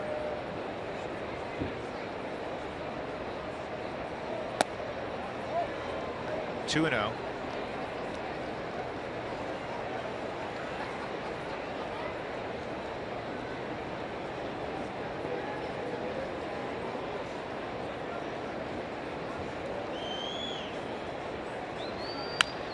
And a ground ball to Story. Handcuffed Mark Reynolds. I'm not sure if it handcuffed him or he couldn't see it because of the sun. I think that's what it was more than anything. Good luck with that, because that's pretty close to the view that Mark's getting as that ball's coming through there. And he has the shades down, he has everything, and he's just fighting it the whole way. Luckily, he fought it long enough where that ball went in the glove on the Subaru Supermo. Trevor's trying to keep it low. He does, but that sun is just so intense. Remember, Nolan has done this at times, and Tulowitzki used to do it, is bounce the ball over at that time of day. That is a tough one. I know we practice doing that. You practice making the throws, bouncing them. But it's so unnatural for you to do that. Scott Schebler, and he hits a ground ball to DJ, who's out in short right field. So Hoffman recovers after giving up the back-to-back home runs to Jeanette and Votto to get the next 3. But it's a new ball game. It's 3-3 as we go to the bottom of the 6th.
Colorado Rockies baseball on Root Sports is brought to you by Southwest Airlines. Yes to low fares with nothing to hide. That's transparency. Special holiday weekend extended. Tomorrow, Independence Day. A whole lot of people adorned in red, white, and blue. Today, Raimel Tapia trying to get the Rockies going again offensively in a 3-3 ball game. Raimel a triple and a double so far tonight against 24-year-old Luis Castillo. He had a triple right down the right field line on a hard ground ball, and then he used the other line on a line drive down the left field line that bounced out a player. The Rockies would have scored another run. Cargo is on first, and he would have scored easily, but it was a ground rule double. Drew Storen, the former National, is up in the bullpen for the Cincinnati Reds. I'm pretty sure there's a history between these two, both being from the Dominican and playing against each other in the winter leagues. Yeah, one would assume. Here's the 1-1. And that time he beat Tapia with a 98-mile-an-hour fastball. He's maintained his velocity. That's pitch number 93. Well, that's why they think that as a starter, if he can maintain it, if it would have dropped down, then he's a bullpen guy. Then he's a sprinter.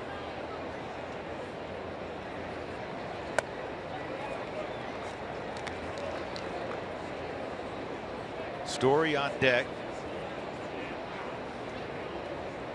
Rockies were really good in June at home. They weren't here much, but they went 7-2.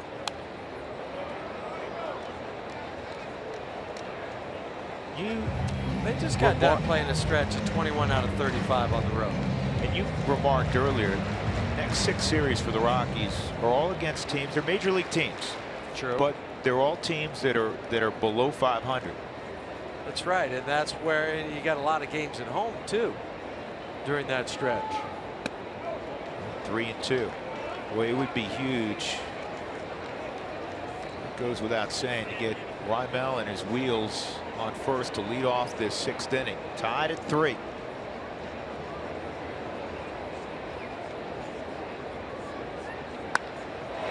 Deep right field. This one's got a chance. It is gone. Rockies back in front. Now all he needs is a single. He's got triple double ball. 4-3 Colorado. How about that, Raimel Tapia? How about pulling your hands in to hit this fastball? Because where Barnhart's set up, they wanted it in, and Top brings those hands in to hit it out. You watch the left elbow drop down and then gets into a nice slot, has to open the hips up quickly to get there. And he does. Puts the Rockies back ahead 4-3. Wow. Here's Story. Hey, remember, Huey, Raimel has hit at every level he's been at. In Albuquerque, he was hitting 359. You can say PCL all you want. You're hitting 359. You can hit. He had 15 doubles, 4 triples, and a home run at the time of his call-up in just 34 games for the Topes. That was one large swing of the bat. 4-3 Colorado. Nobody out. And Story takes strike 1. It's 1-1. And a fastball that was right at 98 miles an hour. I mean, he turned that around like it was 89. 97.9, so go ahead and round it up to 98 is what the official count is. 2-1.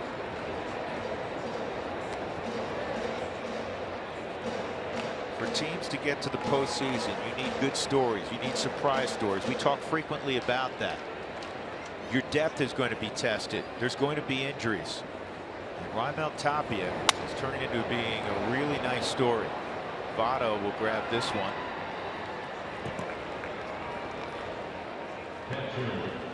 Tony Walters. Well, you know what else it does, Drew? It keeps Hoffman in the game. You know, if there's some traffic out there, a couple guys on, you needed a pitch hit, you need to try to go.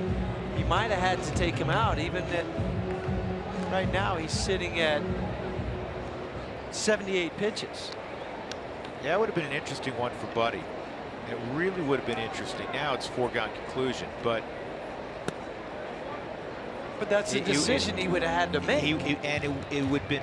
It's more difficult here on July 3rd than it would have been on June 3rd, because the pan leading into Greg Holland is not as sharp as it was a month ago.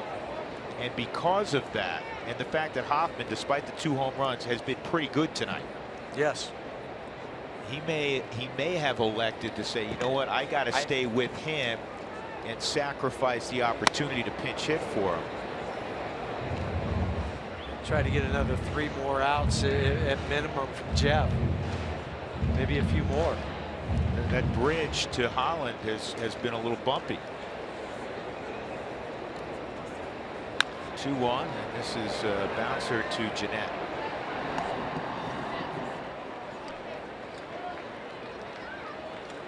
Fans of Rockies Wives annual charity basket event is July 8th. Bid on baskets with the players' favorite things, including unique gifts and autographed items. Saturday, July 8th. Game against the Chicago White Sox.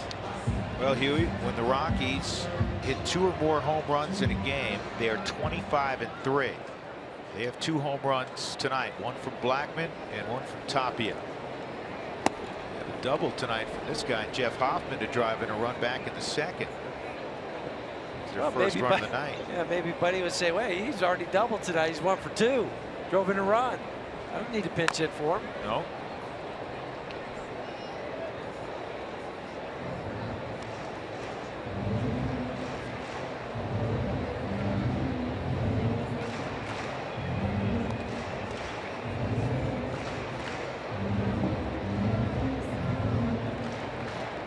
The Reds played a 4-game set at Coors Field, and they took 3 out of 4 from Colorado. Rockies typically have dominated Cincinnati through the years here at 20th and Blake. Jim Riggleman, the bench coach, sitting next to Brian Price. It kind of goes back to the point you made maybe 5 minutes ago. Last year the Reds take 3 of 4, and they weren't a good team last year. They're a major league team. You still have to go out. You still have to take it to them. And maybe more than anything, they're short on the mound right now in terms of experience. This Castillo kid obviously has a wonderful arm. But that lineup, there aren't a ton of lineups in Major League Baseball, Jeff, that you'd probably take in front of this Cincinnati lineup. Especially when they have Hamilton and Cozart in there. Right, because Hamilton leading off or batting 8th, wherever they want to do it. It's 33 stolen bases. He just, if he gets on, it's a double. Yeah. Yeah, Hoffman is 2 hits, real solid hits. Jeff 2 for 3. So he does 3 for 20 on the year.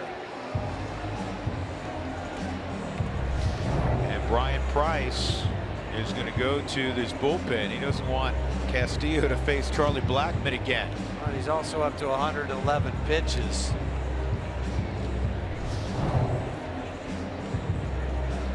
It'll be the lefty Tony Cingrani when we return. 4-3 Rockies on the Tapia home run.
need more from him. He has a home run tonight to give the Rockies a 4-3 lead. Earlier in the evening, a triple and a double, 3 for 3. And the new pitcher for Cincinnati is Tony Cingrani, and he's one of those macho guys. He's going to come after you with a mid-90s fastball, and if he throws anything else, it'll be a splitter. But the lefties, he'll throw fastball 95% of the time. So I don't even look for the split finger if I'm Charlie Blackmon. Tony's name's kind of been bandied around as a possible guy to be traded here in the next couple of weeks by the July 31st deadline. I'll tell you another left-hander who's going to the All-Star game. His name's been kicked around. He's in the NL West. That's Brad Hand with San Diego. Here comes All-Star Charlie Blackmon. He gave the Rockies at the time a 3-1 lead with a home run in the 4th. And if you missed it earlier, we announced Charlie not only going to a second All-Star game, and he'll be a starter, he's also going to compete. They got him. Hoffman gets picked off. Cingrani never does throw a pitch to Charlie Blackmon, but Charlie's going to be in the home run derby. That's what I was trying to get to. There's the home run from Tapia. The Rockies going to the 7th upper run.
Cooney Lexus look back. Charlie Blackmon in a 2-1 ball game quickly makes it 3-1. Headed to the All-Star game and the home run derby, and then Scooter Gennett, he had the 4 home runs on June 6th, hits one out, and on a 3-0 pitch right behind him, Joey Votto to deep center field to tie it at 3.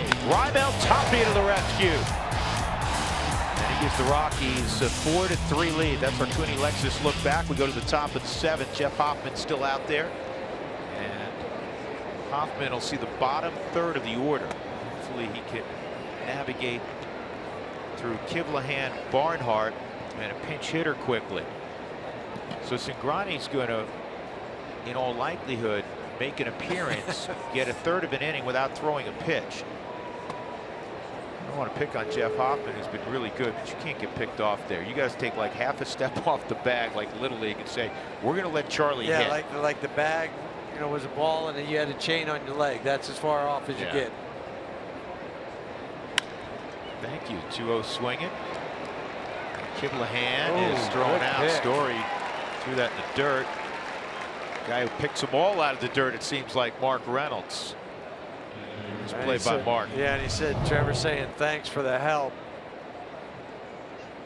He comes and gets it, and then just buries it down into the ground. But Mark, so many times this year, has come through for those guys. I know Nolan and everybody appreciated on the infield, and the hashtag be like Mark. Don't forget to vote for Mark.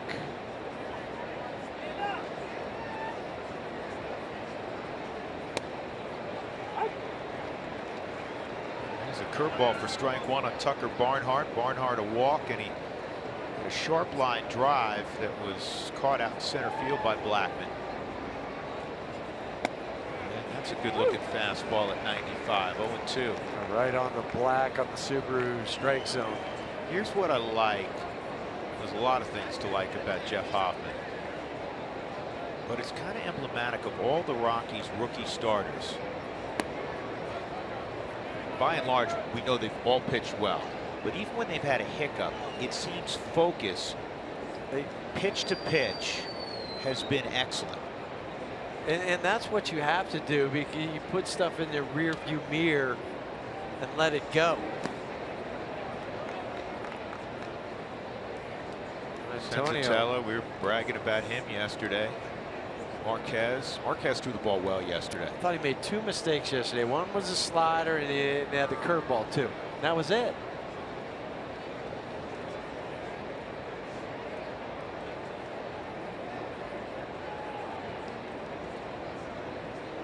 Strike 3 on the inside corner. Barnhart was walking off before Tony Walters finished catching it. That reminded me of Rizzo with the Cubs when he was walking off, but they called it a ball. That time they got it right, called it a strike. That's 4 strikeouts for Jeff. And not quite where he wanted it, but it worked out nonetheless. Now Zach Cozart will pinch hit for Zingrani. Yep, all-star Zach Cozart.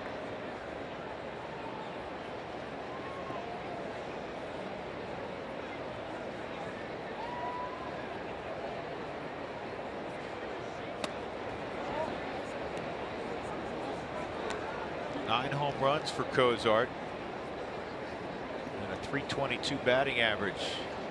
And good defense earned him the starting nod from the fans in Miami in 8 days.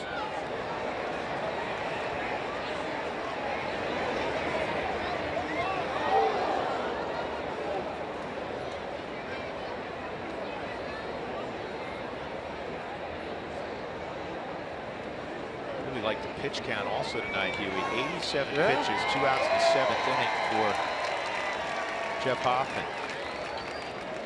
And again, in the midst of that stretch where the Rockies, and they're in it right now, where they've lost 10 out of 11, the best start they've got was from Jeff Hoffman. That was in San Francisco. Jeff in that ball game went 6 2/3, allowed 2 runs on 6 hits. He walked 3, struck out 6, 97 pitches. That was a game the Rockies led but would lose in 14 innings. 1-1 on Cozart. Yeah, because up to that point it was all about the starters not going very deep, giving up a lot of runs early, trying to play catch up. The theme has switched a little bit to where the offense has been able to produce many ball games above 3 runs. On the ground, and Nolan, he retreats for a moment, makes a perfect throw. Great inning again. 6 in a row set down by Hoffman. 89 pitches through 7. The Rockies lead 4-3. Top of the order next.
night for baseball. Bottom 7, the Rockies are up by a score of 4-3. I want to bring you the Coors Light Cold Hard Facts, and this is about some memorabilia that was just auctioned off by Leland's. Pete Rose's number 4,192 hit over 400,000 K. Koufax's rookie jersey, 667K plus. Babe Ruth's 1927 World Series ring, $2.1 million, and that Red Sox Yanks contract for Ruth, $2.3 million. Some of the 10 items that fetched over 100K. And because the Reds are here, we have to show you Pete Rose's hit off of Eric Schau of the Padres, September the 11th, 1985. That baseball was just sold. It's the one that broke Ty Cobb's hit mark. And it was in Cincinnati. And I was reading, guys, about that ball and that World Series ring. Charlie Sheen, as you know, had that World Series ring. He bought it for $225,000. It just sold for $2.1 million. But always good to show Pete when we're playing the Reds and the Reds are in town. Hey, Mark, there's a Pete Rose jersey right below us.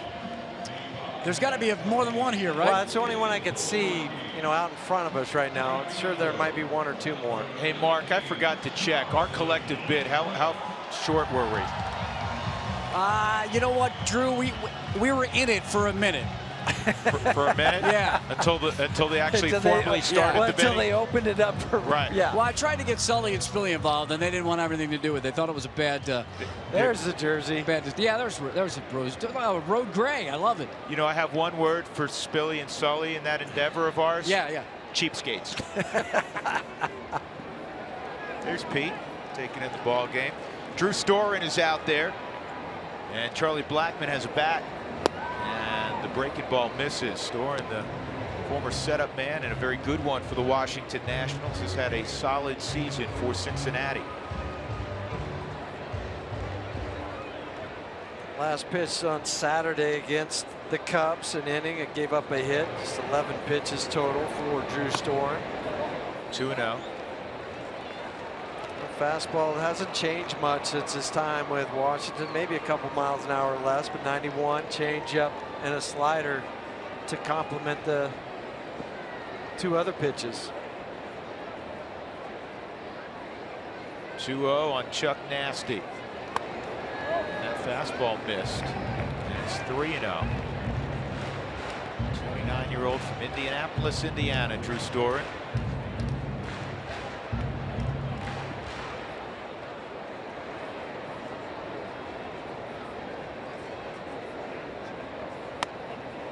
And the former Stanford product on 4 pitches walks Blackmon.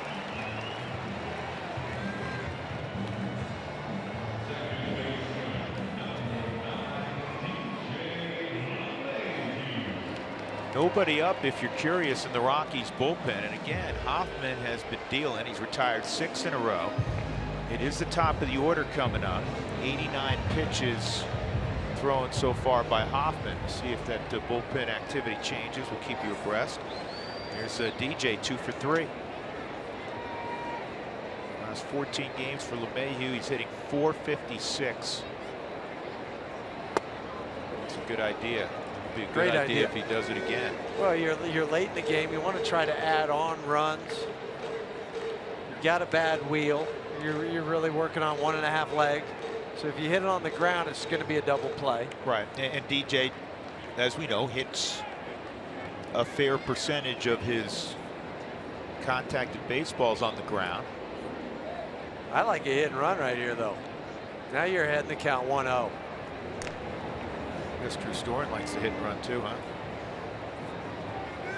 Quick move over. Boy, Tucker Barnhart's tough to run against. Just throwing out 57% of the would-be base stealers. I think the league average is 28%, so that's huge. Got that doubled up. 2-0. What do you do? Because he's throwing 6 straight balls. You don't want to kind of gift him one if you... I still think, wouldn't you, Huey, put yourself, you were this type of player, you still got to assume this is Drew Storen. This isn't some kid out there. He's going to throw a strike. You want to get a bunt down. You got to be ready, right? Right. If you're going to bunt, if you want to hit and run, you can do that. Yeah. For DJ, he's thinking he's going to throw me a strike.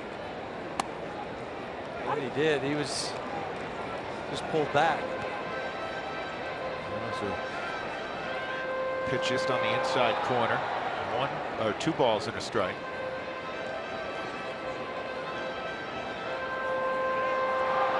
Storen drafted out of high school by the Yankees, and then after his career at Stanford, he was drafted 10th overall, first round by Washington. There goes Charlie, huge jump, and he's going to swipe second.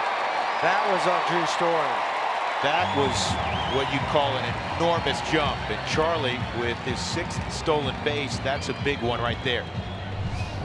Well, he got the jump that he wanted to. I mean, he was full stride, 2 steps into that stolen base, easily going into second base, keeping that foot on the bag.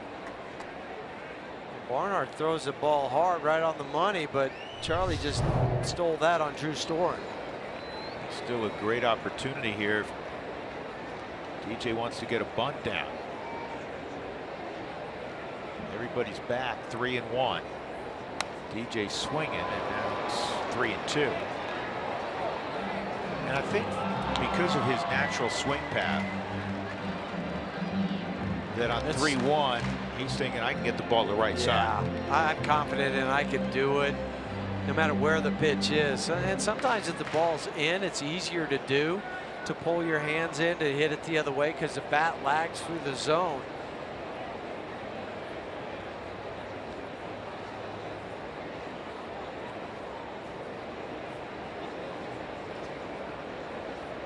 At the end of this at bat for DJ, Charlie at minimum has to be at third base.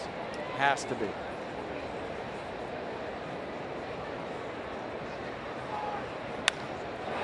And he will be. That eats up Jeanette, and DJ will reach. This is another one of those balls where you saw it earlier with Mark Reynolds, where he had to freeze to make sure that the ball wasn't caught by Jeanette. Charlie was in the same situation. Watch him in the middle of your screen. And this ball's hit hard, and if Scooter comes up with this, I'm not sure Charlie advances. But that was hit so hard, it'll go down as a base hit for DJ, his 3rd tonight. Well, the next player elect game is Wednesday, July 5th. In a couple days, celebrate Nolan Arenado and buy the player elect ticket package to get the exclusive Arenado t-shirt. So the Rockies have an opportunity here to really expand their lead. They have to take advantage. They have not been able to do that the last 10 days. This is where you have to kick the door in. Yep, they're up a run. Just kick it in and pile on.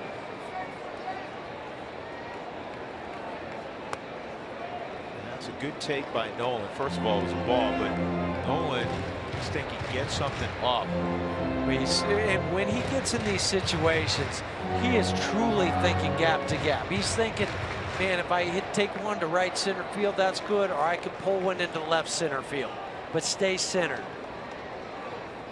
Like that, right center field. Schebler will get there. Blackman tags. He comes home, and the Rockies lead it 5-3. That's a great situational at bat for Arenado, his 63rd RBI. He did exactly what you said. Right, and that's what Nolan does. That's why he drives in all these runs. Because if he's thinking pull, he'd pull off it. It might be a ground ball. But instead, he takes it the other way. Yeah, I thought he might have got it on the sweet spot. Just didn't quite travel as far as I thought it would. But still, at the end of the day, he has 63 RBIs. And you put your club up by a couple runs. Now 1 out. LeMahieu at first. Here's Reynolds. Ball 1. DJ 3 hits tonight. It's the 11th 3-hit ball game for DJ this year. That is the most in the National League. Rockies have out-hit the Reds 10-4.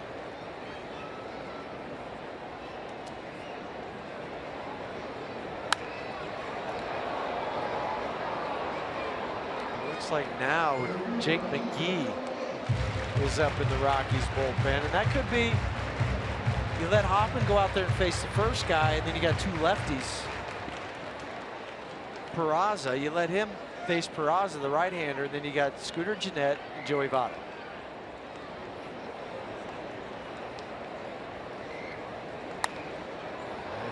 Kicks a pop-up down the right field line. This is in foul ground. Votto's like, they can't get there. I'm going to say to conserve some energy.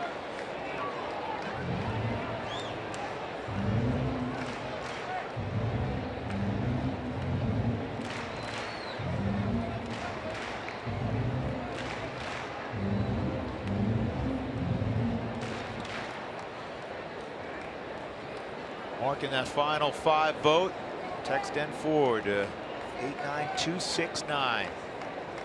Get Mark to be the 5th Rocky in Miami.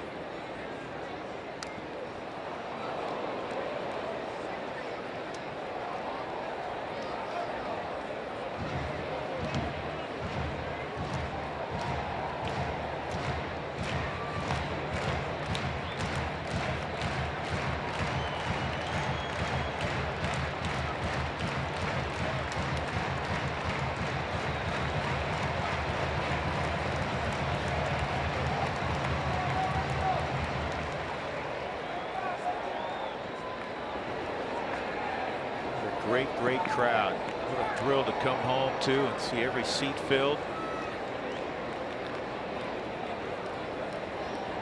1-2.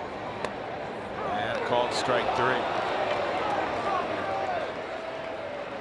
And that got the inside corner on the Subaru strike zone. So Reynolds has got 2 outs and Cargo will come up. He's 0 for 3. Did drive in a run with an RBI ground out in the 3rd.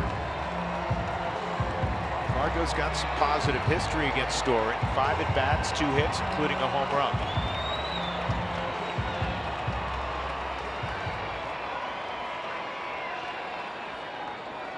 On the season in 3 games for Cargo, 4 for 11. Home run, a couple RBI.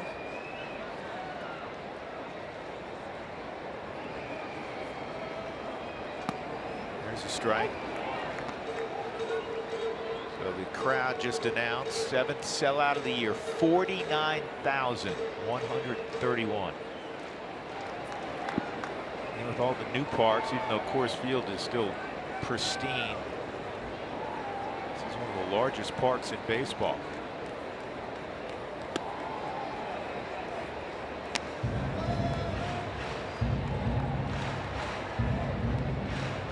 The guys appreciate it. They like playing in front of a big crowd. It gets you in. Just brings you up energy wise. How can it not, right? 1-1 on Cargo.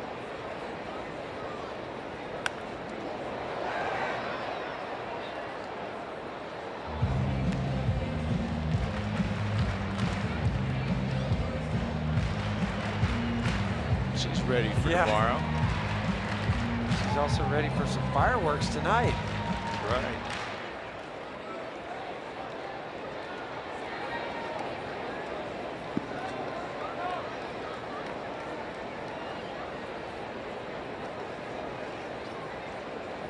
One and 2. With Mayhew at first, DJ with a base hit. Charlie started the inning by walking, stole second. Nolan brought him around on a sac fly.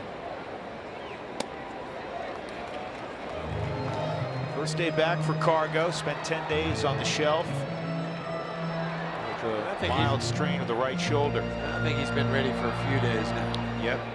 Just watching him and talking to him down in Arizona. Took early BP, was a little bored, came back for regular BP.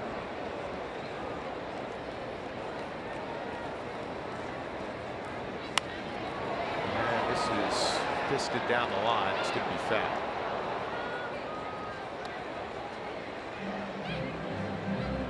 It's been a year where he's been caught in between. Seen a lot of balls that obviously off the barrel. There was one minor stretch where he seemed to be getting locked in again. It lasted a couple weeks, but not the consistent. Well, traditionally, he's hit so well here at Coors Field. You hope. Okay, 7 ball games before the All-Star break. Get it dialed in.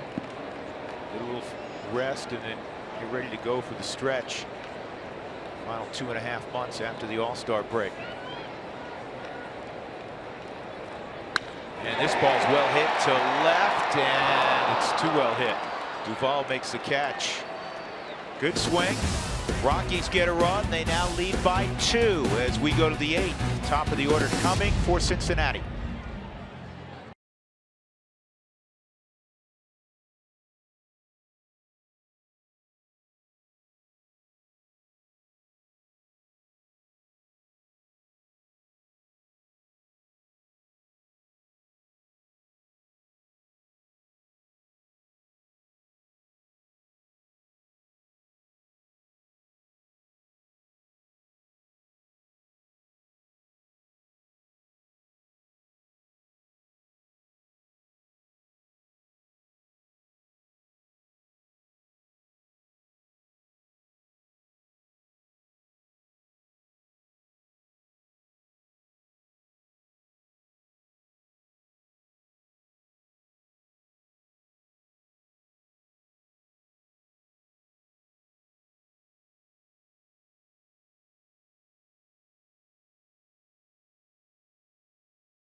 Colorado Rockies baseball on Root Sports is brought to you by Southwest Airlines. Say yes to low fares with nothing to hide. That's transparency. And by the Wyoming Office of Tourism, Wyoming is full of adventure. It's time to find out if you are too. That's why travelwyoming.com. My partner's going to be traveling up to Wyoming tonight. See old Cheyenne for a minute or two, huh? Yes, indeed. 5-3 Rockies on a gorgeous Colorado evening. Rockies trying to start the homestand with a W and get the first of 4 against Cincinnati. Jake McGee, the former Ray, will take over in the 8th inning. 7 really fine innings from Jeff Hoffman. He allowed 3 runs, just 4 hits. 2 solo home runs, Scooter Gennett and Joey Votto. But on a night where Jeff Hoffman had solid stuff, not necessarily great stuff, to navigate 7 innings at Coors Field against a formidable lineup, it tells you a little bit more about Hoffman. Yeah, I put down in my notes, he had good use of his fastball tonight, an occasional curveball, occasional changeup, but he really located that fastball. I know he gave up the back-to-back home runs, one on a changeup, another on a 3-0 fastball to Joey Votto, but still, for a club that's hit 116 home runs, he went out there tonight and only give up the 3 runs in 7 innings at Coors. Now we'll be turning over to Jake McGee. Jake slid up into this 8th inning role with some of the chinks in the armor with Mike Dunn and Adam Ottavino. He's been the go-to guy to try to get it to Greg. I think a bullpen, Huey, almost always in the course of the marathon that is 162 games that comprises a major league season, it's always fluid. You hope to have an anchor or 2. And certainly the Rockies have had that in Greg Holland in the 9th inning. And then you work backwards. And sometimes guys are part of the equation, then there's a hiccup, and you got to back away for a moment. And I tell you, if you ask Buddy Black, he hopes and assumes, more than hopes, that they'll get Mike Dunn back in a good place. This man has a history of being a real good setup guy, and they'll get Adam Ottavino back in a good place. But that's why you need these guys down there, because so you can mix and match. Like, our old partner George Frazier, you go out there 60, 70 times a year. You're gonna kick 50. You're not gonna be good for 15 games. That's right. There's gonna be hiccups. It's like a hitter going through a slump. Relief pitchers are gonna do the same thing. They're human beings. They're not machines. 0-2. There have been a few closers that were machines, though. It did seem that way. Eric Gagne for 84 straight, right? Dennis Eckersley for a while. Eck was the first name that came to my mind. I was like, oh boy. It's game over, right? Yeah. I just remember watching Gagne. He threw 98, and then he threw that 65-mile-an-hour curveball. How do you find that release point? 0-2. And a weak ground ball to Nolan. He's got to wait, and Peraza is out by a step. 1 out. Nolan has such a feel of when to come through the ball and make the throw on the run, when he needs to stop and can field it. And that, sometimes, a lot of times, that's just instinct. And by example, the Rockies over the weekend were in Arizona, and I say this not to pick on Jake Lamb. Jake's having an all-star first half, and he had a very good year last year. Defensively, we saw Jake field the ball and do everything right, but I forget which Rocky hit it, but he was safe by half a step. I think it was Tauchman. Yeah, exactly, it was Tauchman. And Nolan has that clock in his head, and he always knows what he needs to do, whether how hard he comes and gets the ball, how quick he gets rid of it, to make sure he gets the runner. A lot of infielders, they'll have a clock, but they don't know when it needs to be sped up or slowed down. They'll do it at one speed, and they kind of have a feel for it. But his is just, he's able to slow the game down like other players can. And he takes not only great pride, that's a cliche, but he takes great joy in playing defense.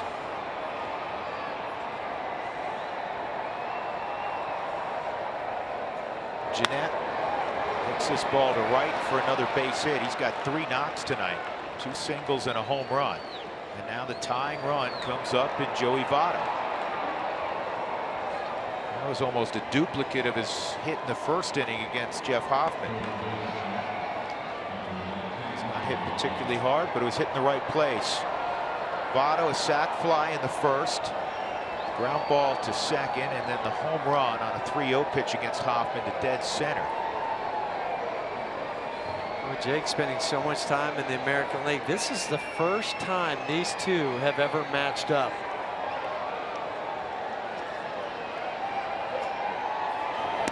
Good spot.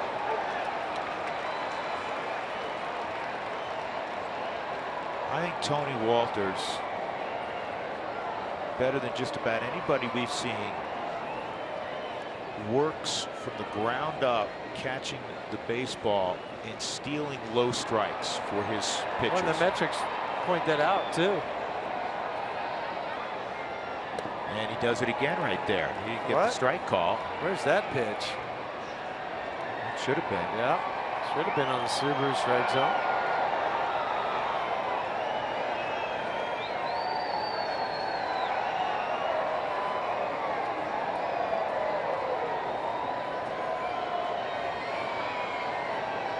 Back in with the fastball. And he just missed 2-1. Votto 256 in the month of April, 309 in May. Flexed his neck a little bit, rolled his shoulders, and hit 364 in June. And so far he's 5 of 9 in July. He's kind of doing what he did last year, huh? Well, he became the 627th player with 1,500 major league hits. Ground ball, not hit exceptionally hard. There's one on the first double play. DJ handled a tough hop, and the Rockies turn it over. Jake McGee getting it done in the 8th. And the Rockies maintain their 2-run advantage. And look who's coming up. A single away from a cycle for Raimel Tapia. Stick around.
It's time for our Mako Big Hits, plural.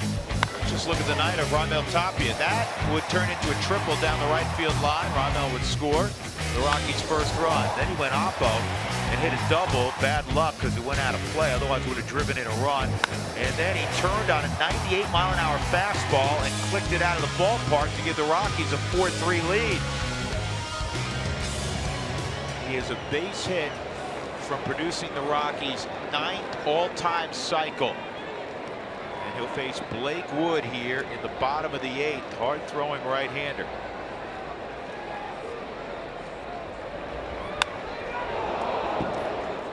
He has great hand-eye coordination, and all hitters at the major league level do. I get it, but his is a little different.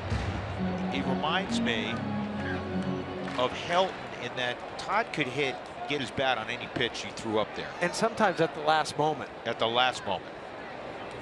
You thought he just took it right out of the catcher's glove. Raimel behind 0-2. We get this on Twitter a lot. People say, what's he doing? Why is he smelling his bat? Everybody has idiosyncrasies, and one of Raimel's is when he fouls a ball off, he likes to smell the wood, which, you know, after the friction of the horsehide hitting the bat. Who are we to question? It works for him. And he's gone here on 3 pitches. So Wood strikes him out. And the knowledgeable fan base giving him a big round of applause because they realized all he needed was a single. This is an engaged fan base, and he deserves a standing ovation. He's had a great night. Here's Story, 0 for 3, strikeout, fly out, foul out.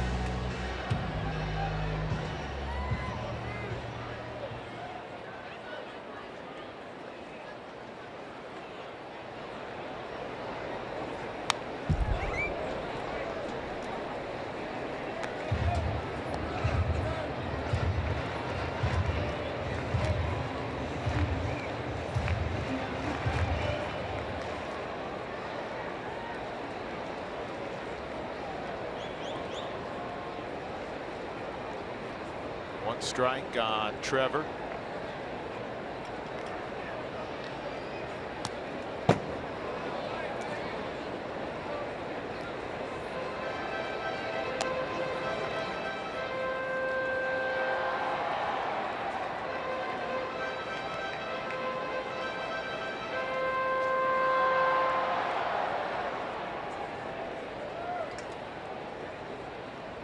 Blake Wood played with one Charlie Blackmon in college, Georgia Tech. Pretty sure they overlap.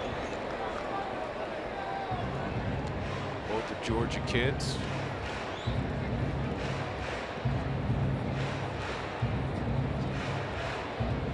Blake's from where the Atlanta AAA affiliate is situated in North Gwinnett County.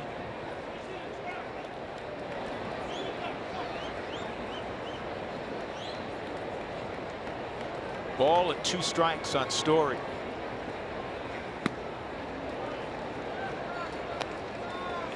Coming up pretty soon, the Rockies will get the new look at that ballpark in Atlanta, just outside, out in the suburbs. Looking forward to that. It's got rave reviews so far.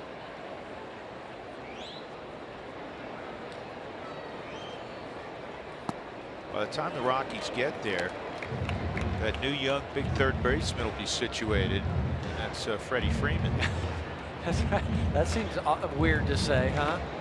Freddie Freeman, third base. Well, when he broke his hand, when he got hit by that pitch, they went out and immediately traded for Matt Adams, who was kind of a part-time player in St. Louis. Ball 4. Adams has gone off. Freddie Freeman raised his hand and said, you know what, I'll go play third. Team player. Team player. Saw some highlights of him taking ground balls. It wasn't bad. Looks like Ian Desmond. Ian Desmond was signed. He was going to play first base. Mark Reynolds, while Desmond was hurt, goes off. Desmond goes back to the outfield where he played last year with Texas. Story with wheels at first base, and here's Tony Walters.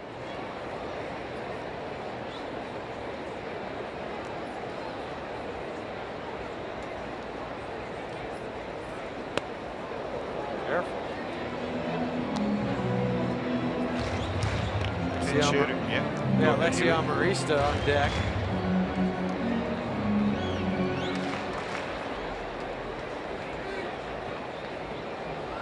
Blake Wood will strike a bunch of guys out. He will walk guys too. He's averaging just under 5 walks per 9 innings, which will keep him out of a setup role. Keep you in the 6th or 7th inning role, or when you're trailing role.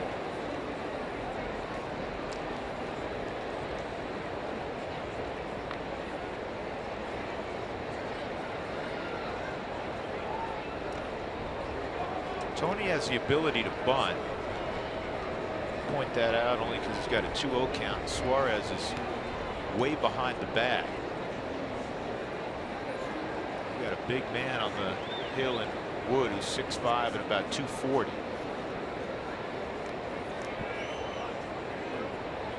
Trevor was leaning.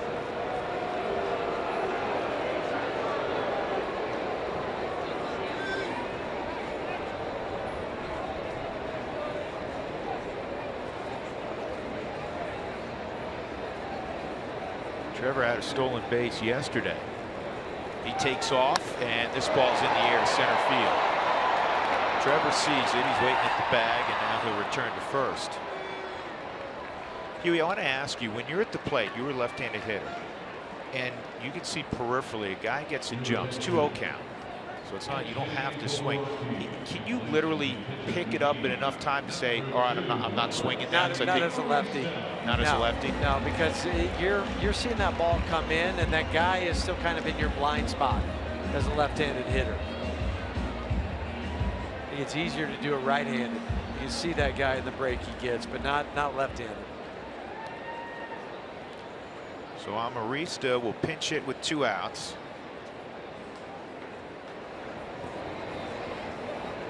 Holland getting ready for the 9th. The Rockies up 5-3.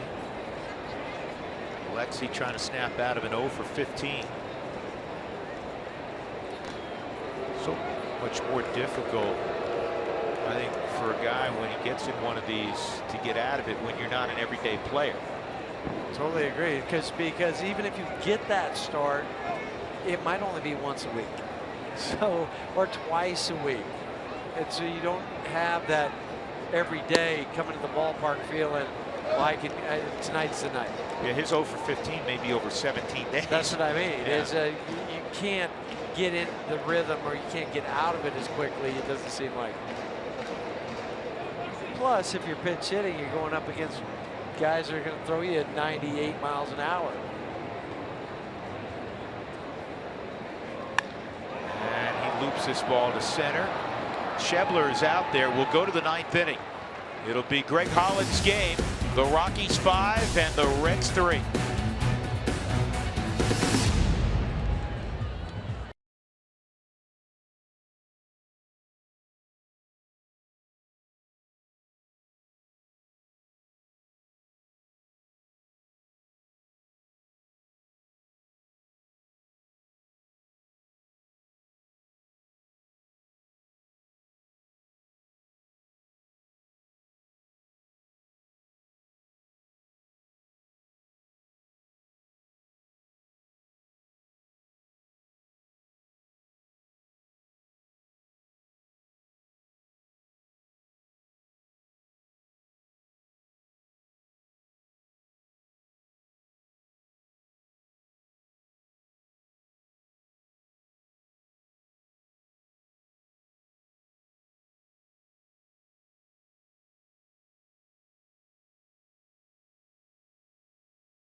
_RM on Twitter to receive alerts for the Rockies Taco Special when the Rockies score 7 or more runs.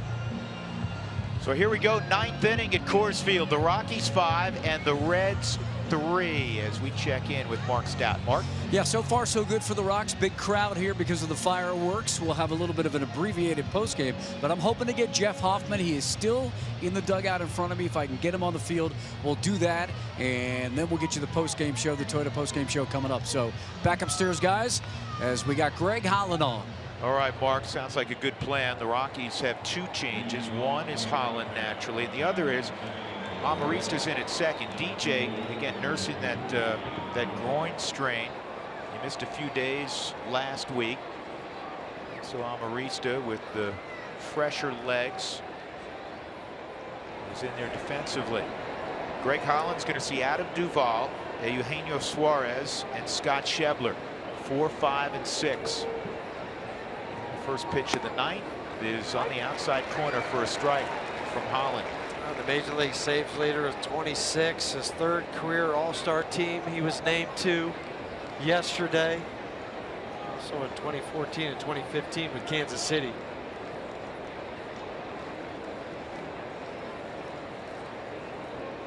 Here's the 0-1, and that's off the plate.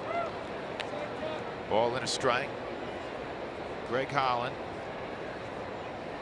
has tied the Rockies record for saves prior to the All-Star break. Houston Street. Go ahead and break that tonight. Both with 26. That's a big number. It's off the very end of the bat, and now it's 1-2.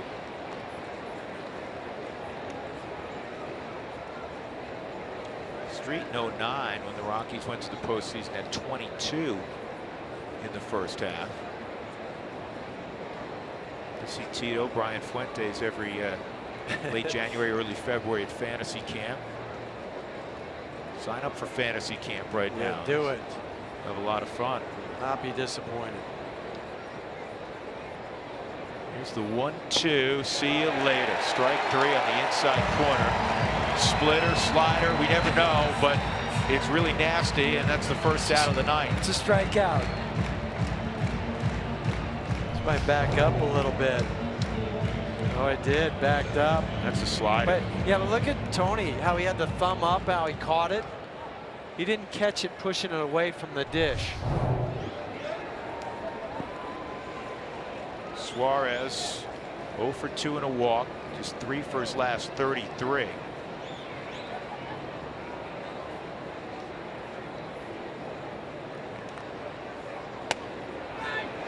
Takes a fastball for a strike. Sprinkled late in the afternoon, middle late afternoon, but it's been a perfect night, man. Just gorgeous. Still 77 degrees. Be a great night for fireworks. 2 more outs for the Rockies. And 1 more strike against Suarez.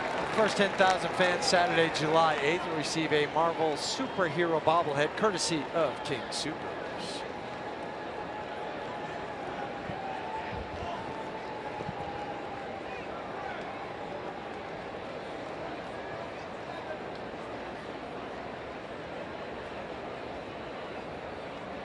Oh, 2 on Suarez.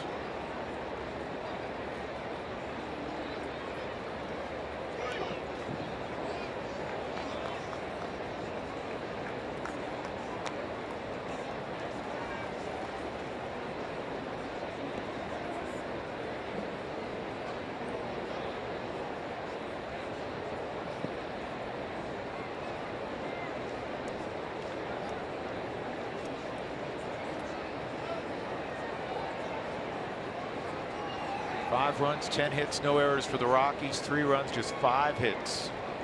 No errors for Cincinnati. Here's the 1-2. Jeff Hoffman on the plus side, 7 innings, 3 runs, 4 hits, 3 walks, 4 strikeouts for Jeff, looking for his 5th victory.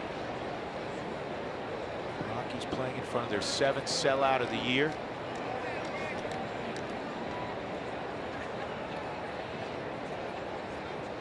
And there's the second out. Back-to-back strikeouts by Greg Holland. Guys, all they can do is go back to the dugout shaking their head.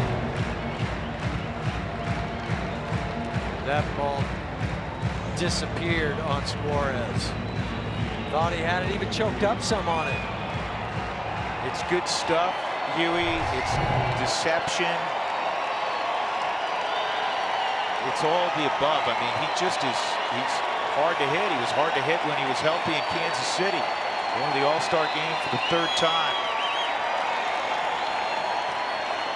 Some guys have to try to reinvent themselves after Tommy John. Not Greg. No. Scott Schebler, crowd standing.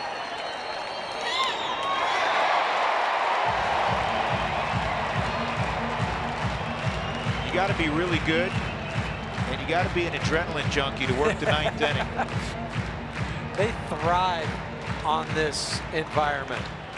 They would rather pitch in this than something else where there's only maybe 10 or 12,000 people. They love this. That's why they crave the 9th inning.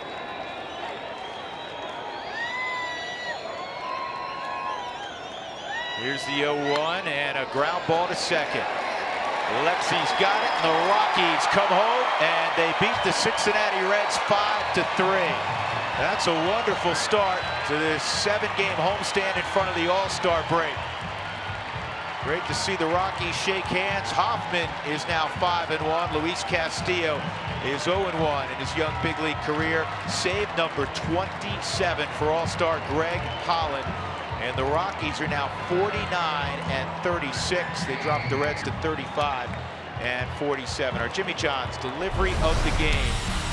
What a terrific night for the young outfielder, Raimel Tapia.